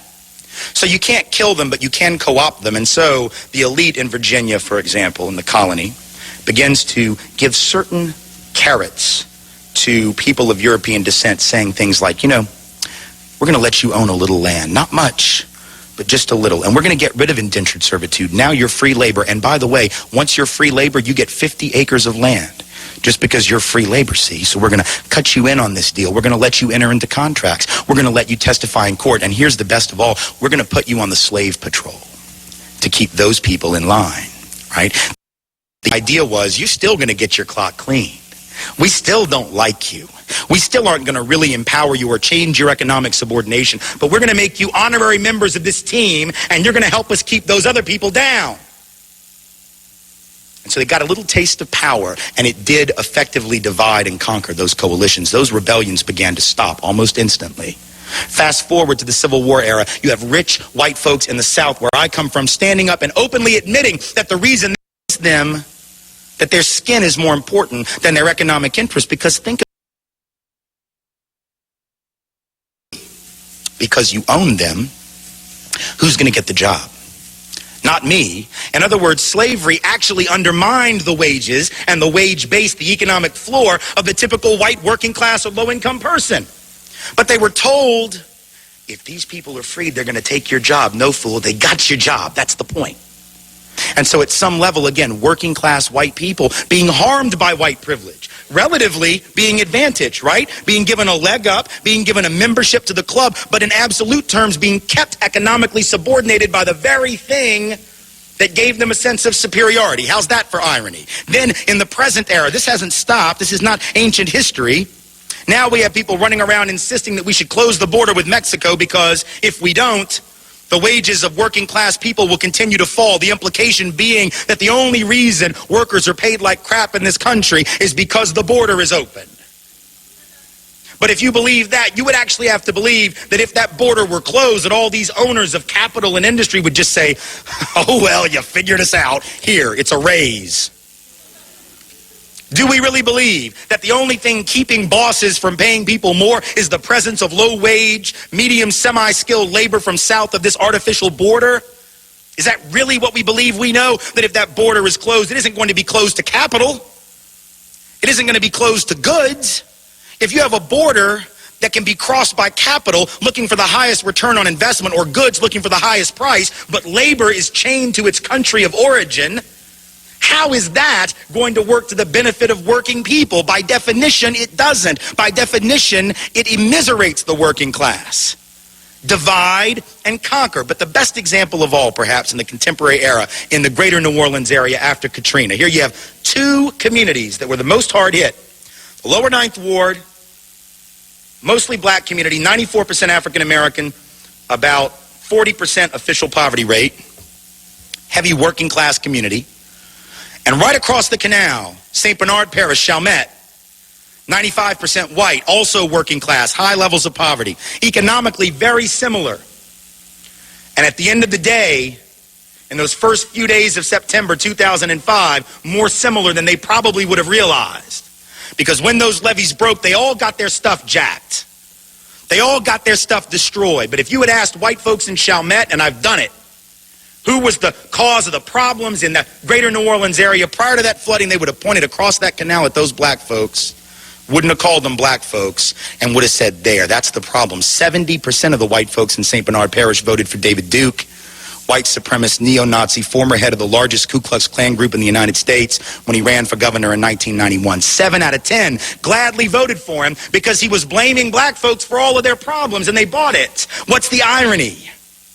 The irony is that while they were blaming black people for their problems, while they were blaming black people for the conditions of the greater New Orleans area in which they lived, nobody was paying attention, least of all they, to the fact that these white elite politicians, either in Baton Rouge or in Washington, whose job it was to secure those levees, to make sure that levee funds were spent in the proper way and that they were spent at all, those mostly white and mostly elite politicians did nothing. At the end of the day, it wasn't just the black folks in the lower 9th Ward they didn't care about. They really couldn't have given a rat's ass about those poor and working class white folks either. And yet, when the people of Chalmette, people of St. Bernard Parish got back into session, first time they had a city council meeting, parish council meeting after the flooding, the lights aren't even on yet. The water isn't even hooked up. And the first order of business was to pass an ordinance saying that you couldn't rent property in St. Bernard Parish to anyone who wasn't a blood relative. Now, I'll leave it to your imagination as to why you'd want to pass a law. That law had never existed before. But now that it's been emptied out and you don't know who might come back, that's a damn good way to keep black people out, isn't it? Because if you're 95% white to begin with, if you pass an ordinance that says that, that's a great, you can't say no blacks need apply. You can't say no blacks allowed, but that was an ingenious way to get around the law. Now, they got caught. There was a lawsuit threatening, they got rid of the ordinance. But my point in bringing it up is to say, once again, divide and conquer is working. These white folks in Chalmette need to march across that canal and join hands with the black folks who've been sitting there more than willing to work with them for an awful long time and march on Baton Rouge and march on D.C. and march on the Corps of Engineers and recognize their commonality of interest. But the whiteness and the lure of whiteness has tricked these have nothing in their bank account white people into believing that they got more in common with the rich white folks on St. Charles Avenue that didn't lose anything in that flooding than they have in common with the black working class folks who live about 500 yards away.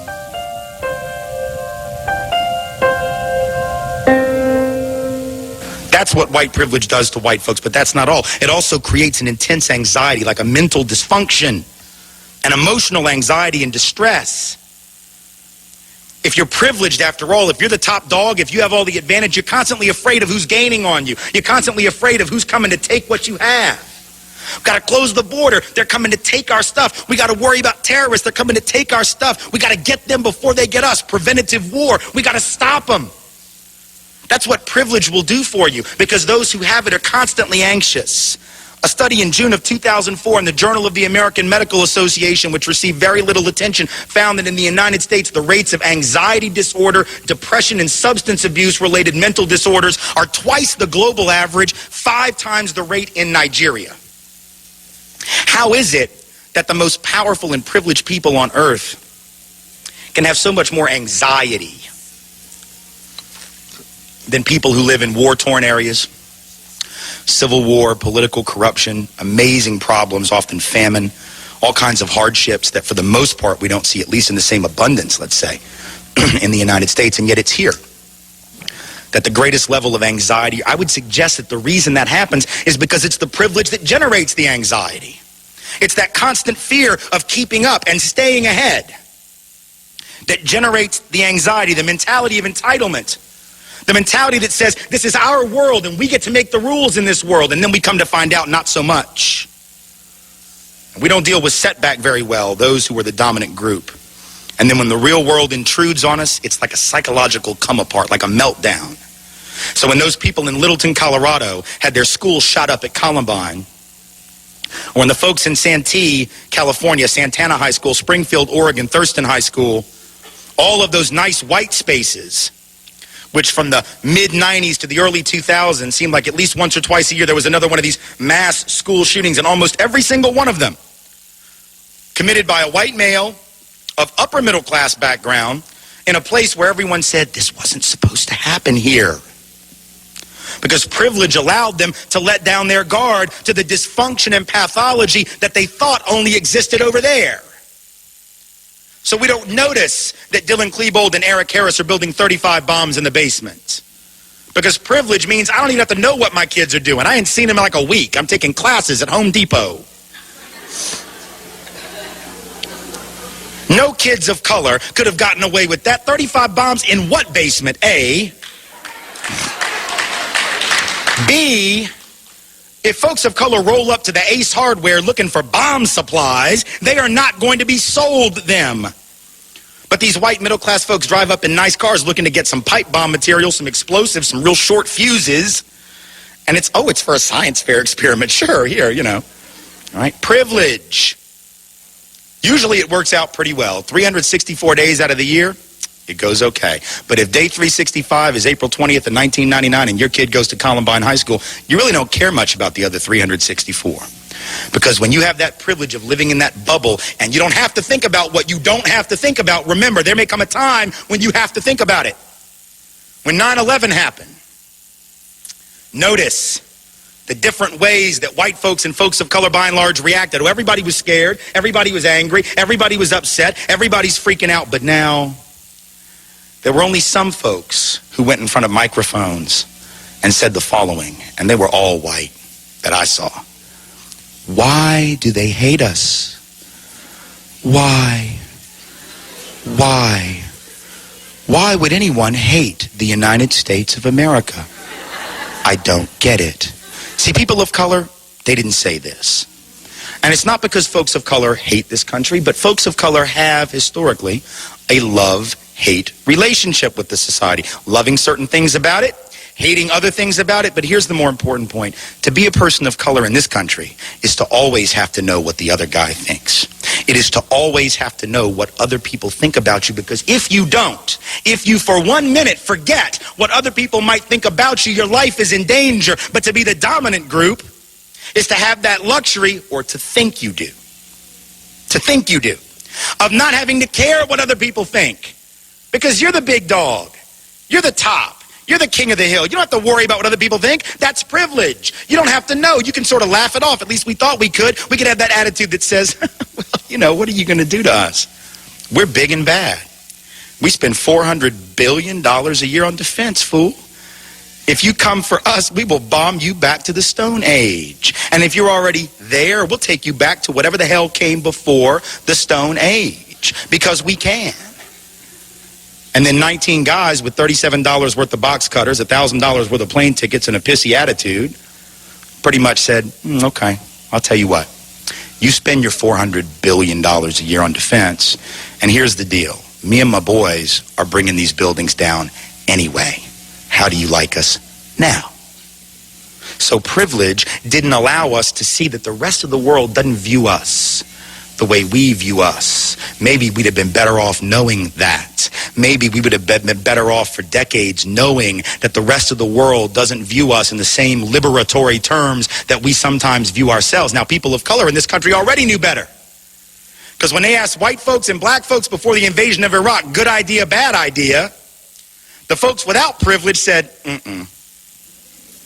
Black folks were just like overwhelming, no. They asked white folks, and 2/3 of white America said, hell yes, we must do this.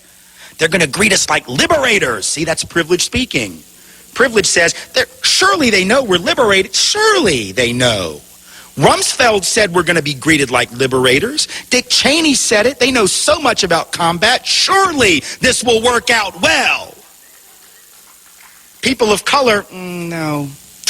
Because Because folks of color know that even if you don't have very much, folks without much will kill you for the little bit they have. Or you could invade Washington Heights tonight, but I don't recommend it. You could invade the South Bronx tonight, but I do not recommend it. Because the folks who were there may know full well they don't have much, but they will indeed kill you to keep what little bit they have. And see, victims have long memories, and so the people we claim to be liberating don't forget that their oppression came at the hands of a man that we supported all of those years. They don't forget that. But those who create that victimization have short memories. We have the luxury of forgetting, so we go in because privilege says it'll work. Privilege says it'll work. Privilege says it will work. And then we come to find out maybe it doesn't work as well as we thought. And maybe we should have listened to the folks without privilege who know a little bit more about how oppressed people respond to invasion. Invasion doesn't bring liberation, and black and brown folk know it. They've been there. They've done that. But the privilege had this luxury, and I remember 3 days into the war, getting an email from a guy who was angry at me for having written some anti-war essays, and 72 hours in, he's writing me an email, and he's saying, see? 72 hours into the war. This is what kind of channel surfing culture we are. 3 days of war, and we're winning, so it's cool, you know. See, and this is what he said. He said, see, you dirty, stinky, no bath taking, Birkenstock wearing, hippie, anarchist, communist, you were wrong. I said, really? How do you know that we were wrong? Well, because it's going, look, we're winning. They love us. I said, really? How do you know that they love us? And he said, well, I opened the paper today and there was this great AP photograph right there on the front page of a little Iraqi kid giving the thumbs up to the soldiers, our soldiers. See? So they love us. They are greeting us like liberators. You all were wrong. I said, okay. And I'll tell you, or I'll ask you what I asked him. Again, a cultural competence quiz. What do you think this means in Iraq? Do you know what this means throughout the so-called Middle East and much of North Africa, Egypt up? It does not mean keep up the good work. I love what you do. This instead is the functional equivalent of flipping you off. So this 5-year-old child is punking our entire nation.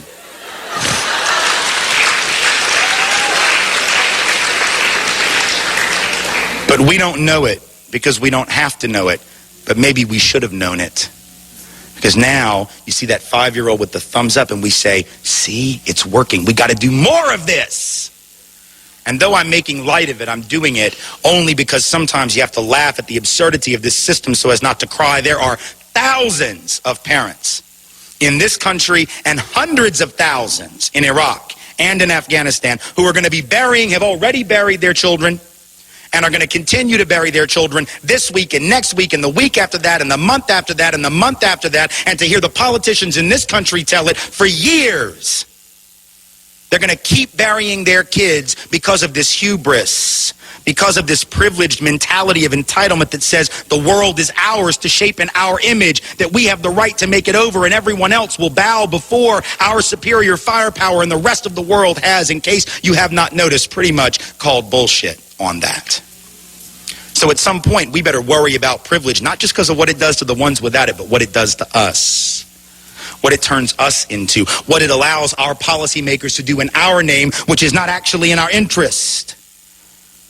We better understand that this is a system that is every bit as capable of hurting and killing us. We are not the first targets. No, we are not the intended targets. We are perhaps the collateral damage of this system, but damage nonetheless.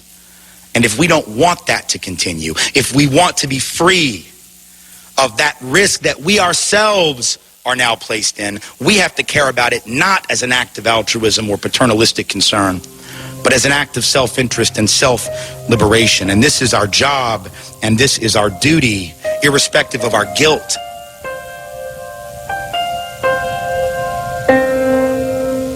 See, it is very important, and I want to close with this before taking questions. I want you to know that this has nothing to do with guilt. I realize that none of the people in this room And none of the people in the other rooms to which I speak every single week in this country somewhere are the ones who themselves, individually, or even collectively are responsible for the creation of this system of inequality, of privilege, of oppression, of marginalization. And that is not the point. I know we didn't create it, but we are here now. And we inherit the legacy of that which has come before. If you were to become the chief executive officer of a company one day, you would not be able to go in to that company and call your chief financial officer on the phone and say, you know what? I want to look at the books. I want to know how much we have, what our assets are, what's our revenue stream. I want to know all that because I want to take us to new and greater heights. And so you ask the CFO to come in and give you the PowerPoint presentation, the spreadsheets, and she comes in with all of this technology and all of this data and gives you the presentation. Here's our assets. Here's our revenue stream. Here's our outstanding debt. What do you think? You wouldn't be able to look at that CFO and tell her, you know, I really like your presentation. It's great to know we have all these assets and some really amazing income coming in. But the next time I ask you to come and show me that, don't bring me the debt material, all that stuff about what we owe, because, see, I wasn't here when y'all ran that up. That was that other guy. That was your last chief executive officer. The debts of those older leaders, those are on them. Have them pay them. I'm going to make use of the assets, oh, yes.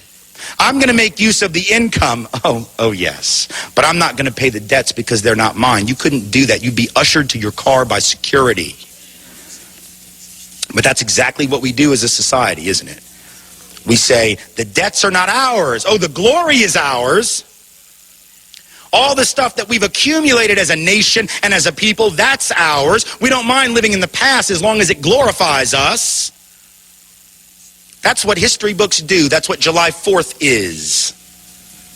We just don't want to own up to the part that's less flattering because we feel guilty, but it isn't about guilt. It's about responsibility. Those two things are not synonymous. If we don't know the difference, we should look it up. When we get tired of living in the funk, in the residue of that which has been given to us by others, with no regard for the impact and the damage that they would do to us and to our children and grandchildren and great-grandchildren if and when we are lucky enough to have them. When we get tired of living in that residue, in that funk, and saying enough, then we'll get busy cleaning it, not because we created it, but because we're the only ones left to do the job. And if we don't, we will be back, or our children and our grandchildren and our great-grandchildren will be back in rooms just like this one in generations to come. But I assure you that if they inherit this legacy, as we have inherited, the stakes will be far greater, the risk will be far greater, and the odds of success and victory at creating justice and opportunity for all will be far more remote.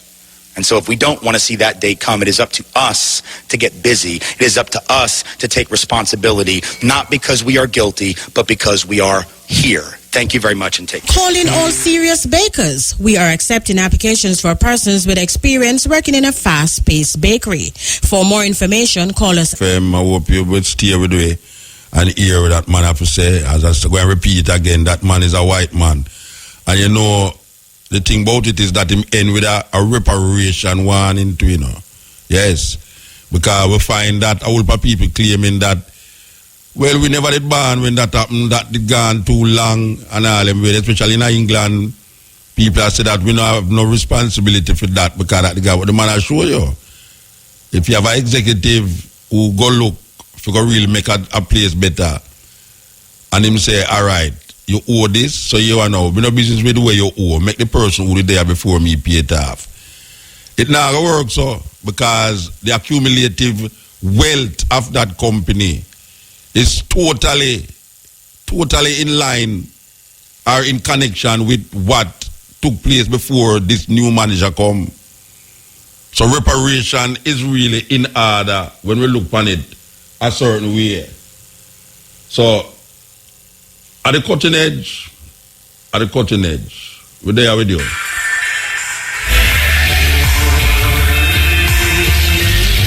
Brother, I love how you go. I love how you play this thing at them and make the thing look official. Yeah, you know, because at the end of the day, singers will love how we are the whole thing. But I'm saying to you, keep up the good work. All right, who is?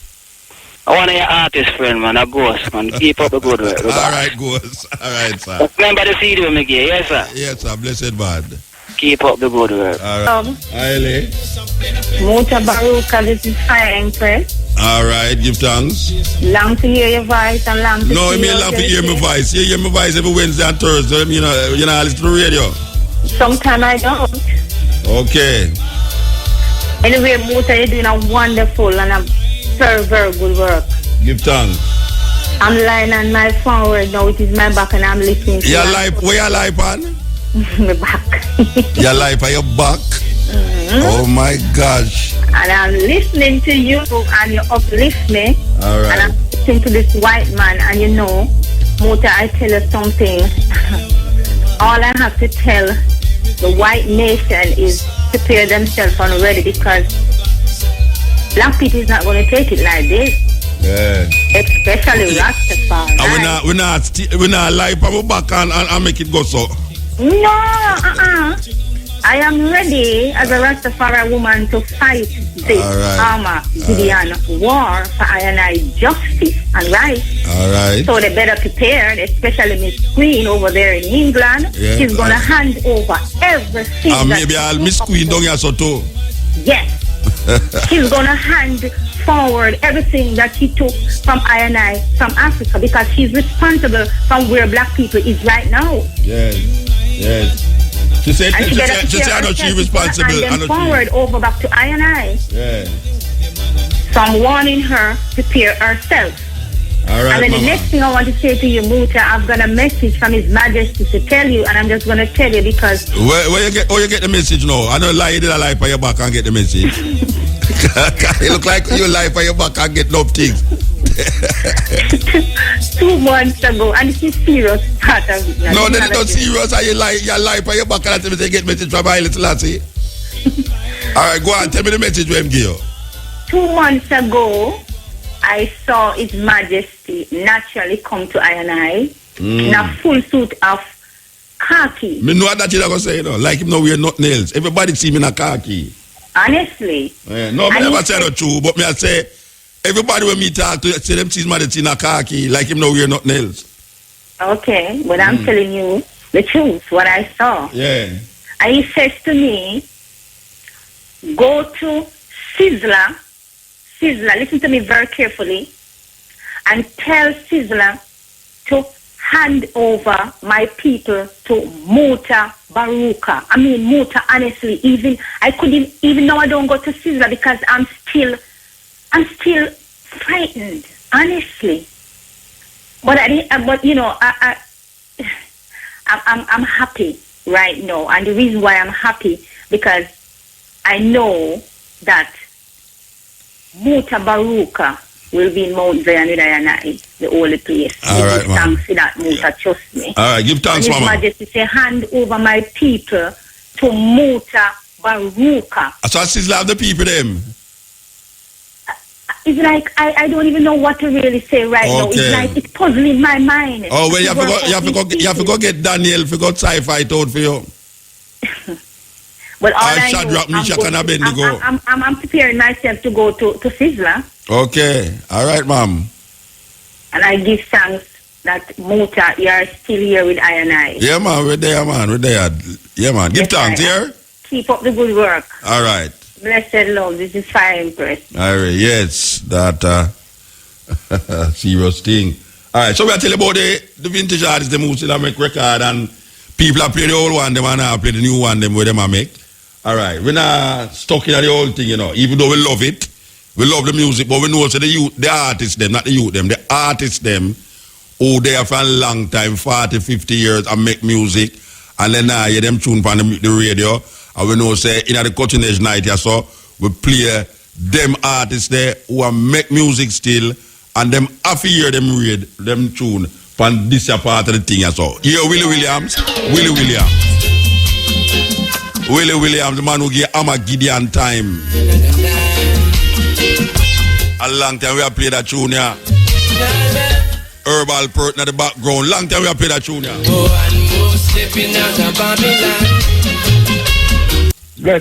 Blessed man.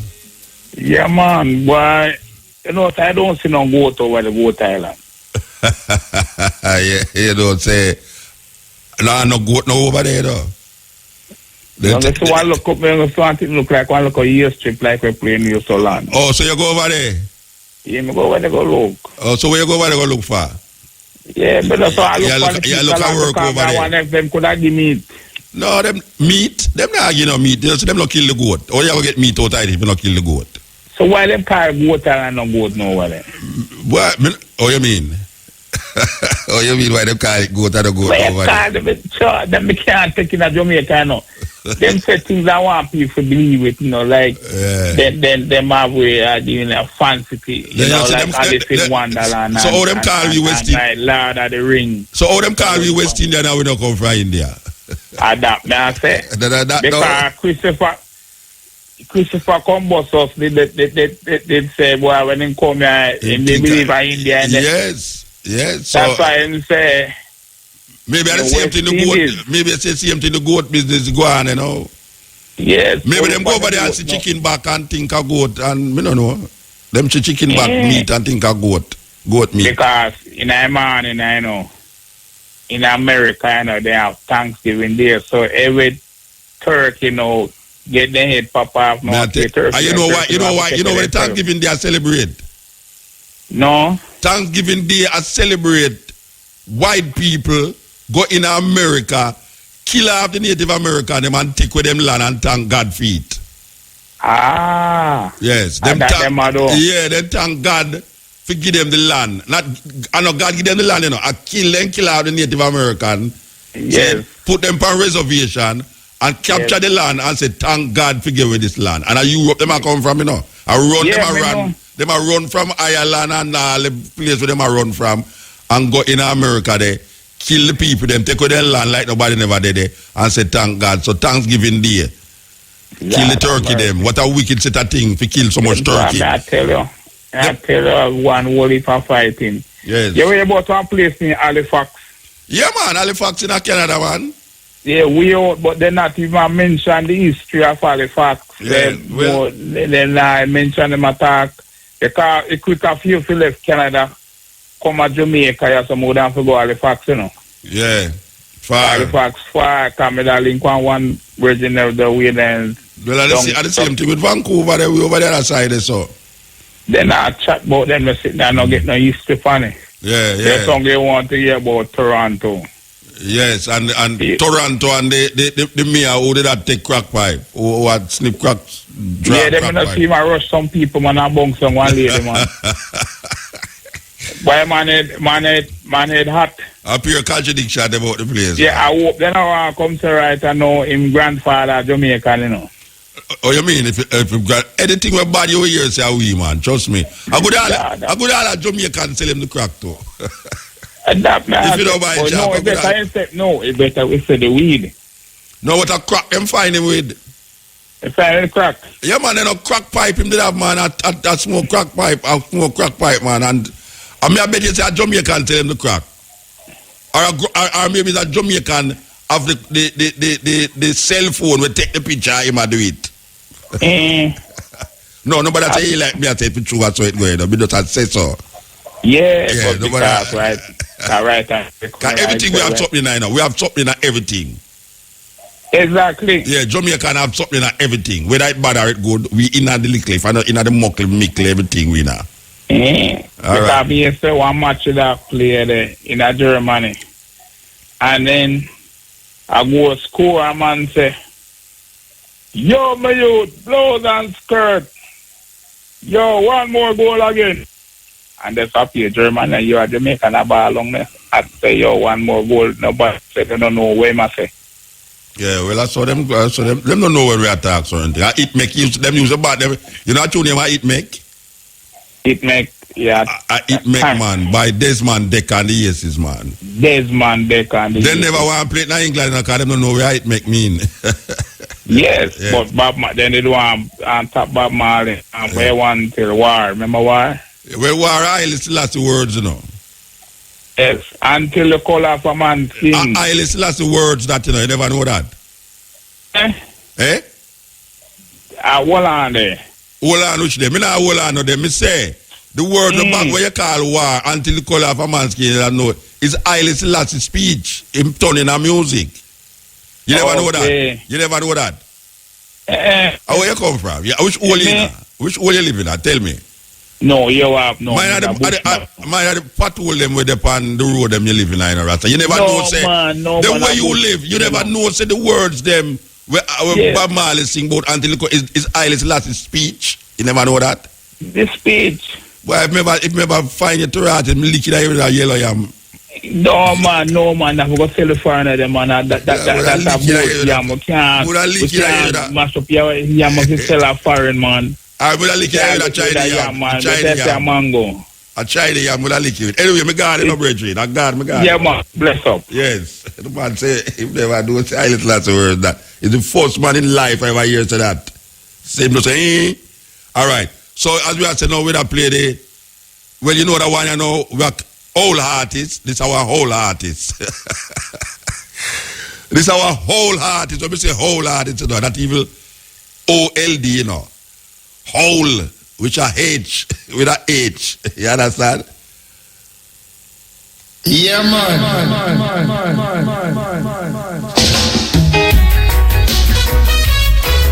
So everybody know him as Jimmy Riley. We know him as Taros Riley's father, our stepfather, I should say.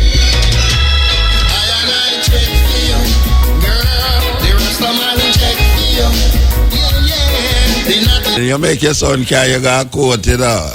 All right. Yes. Greetings, Muta. Blessed. Yeah, just would I like to tell you I thanks for open the eyes to the farming.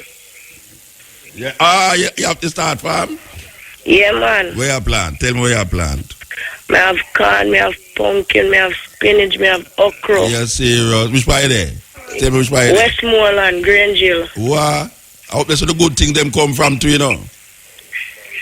Female, 25-year-old. You're 25-year-old? Yeah, I open a lot of youths to farming too. Beautiful, man, beautiful. So yes, so I just want to tell you thanks for that and thanks for other things too. Give thanks. So how long now you start? About a couple months now. What? Are you start reap already? Yeah, man, reap corn, corn seed and give a black dry corn too. What? I love hear that, you know. Believe you me, love hear that. Believe you me, it feel me out to hear them something there. Give thanks. So why are your people them land you there or that work? You know, see I rent land though.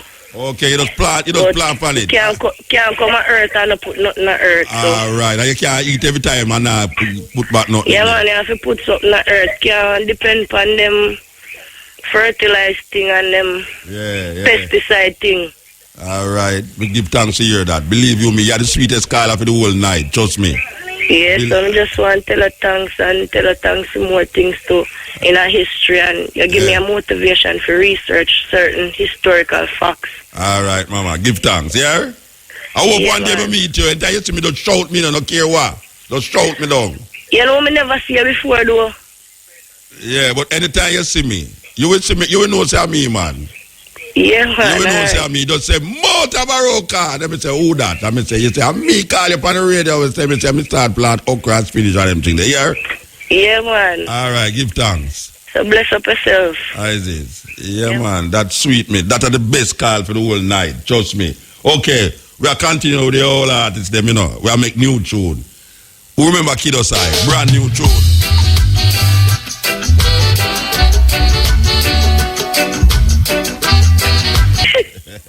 All right, Muta will just call for us do a quick announcement here. Yeah. I just want to big up the Culture Shock tomorrow, right?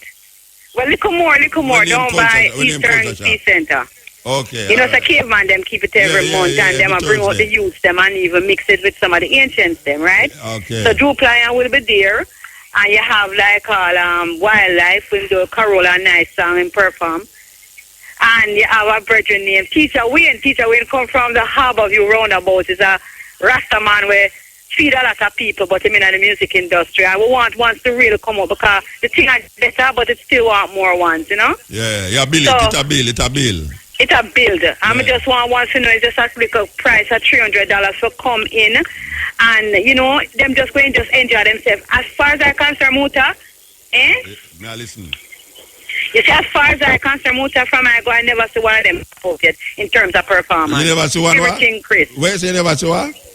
None is flop out yet in terms of performance. Oh, flop out. Okay. Yeah, maybe, because of the attendance and maybe the area. Yeah. But in terms of the presentation and the performance and the vibes, nice, man. I'm going to want to see you come through one at a time. Them here? Yeah, all right, mama. Come and promote your Sunday show to you know. I tell you the truth, you know, you talk about maybe at the area. You know? People afraid, you know, but we are trying to make them know, say, downtown, uptown, around town, at the level, we create a thing. Yes, Muta. I'm really glad I get this opportunity to do that because, you know, I move amongst them as like family and I see them trying and, you know, them mixing big artists with upcoming artists, young artists. It really is a nice family vibe, you know? All right, mama. Give thanks, yeah? Yeah, man. And when you say I'm going to see Mama fighting and, you know, everything I'm going to air, you know? Some music up there. Yeah, man. Yeah, blessed love, yeah? Yes. Yeah, man. All right. So, we are continuing the journey. This is our sister over there. If you look at her, you know that she's there around a long time, but she's there around a long time. You understand? As we are saying, no, this is one of the sweetest voices. One of the sweetest voices in reggae music, in Jamaican music. Trust me when I say so. Me know what I say. Yes, you know. Yes. But we're going to play an artist that's all right now. Believe you me. A big artist.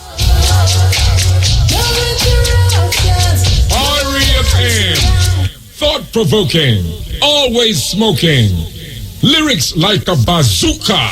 You are listening to Mutabaruka. With Mutabaruka, we are listening to the whole of it. You know here, continent, the end.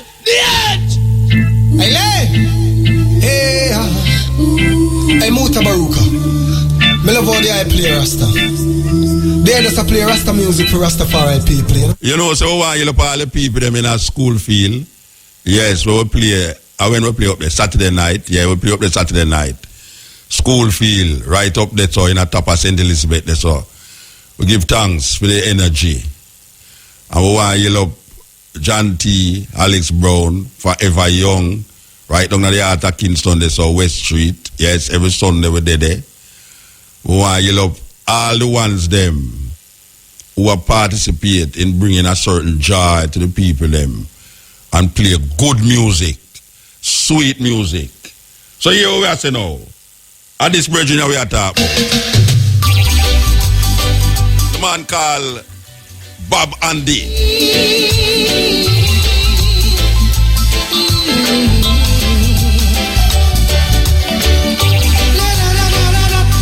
Me say the man them still there studio.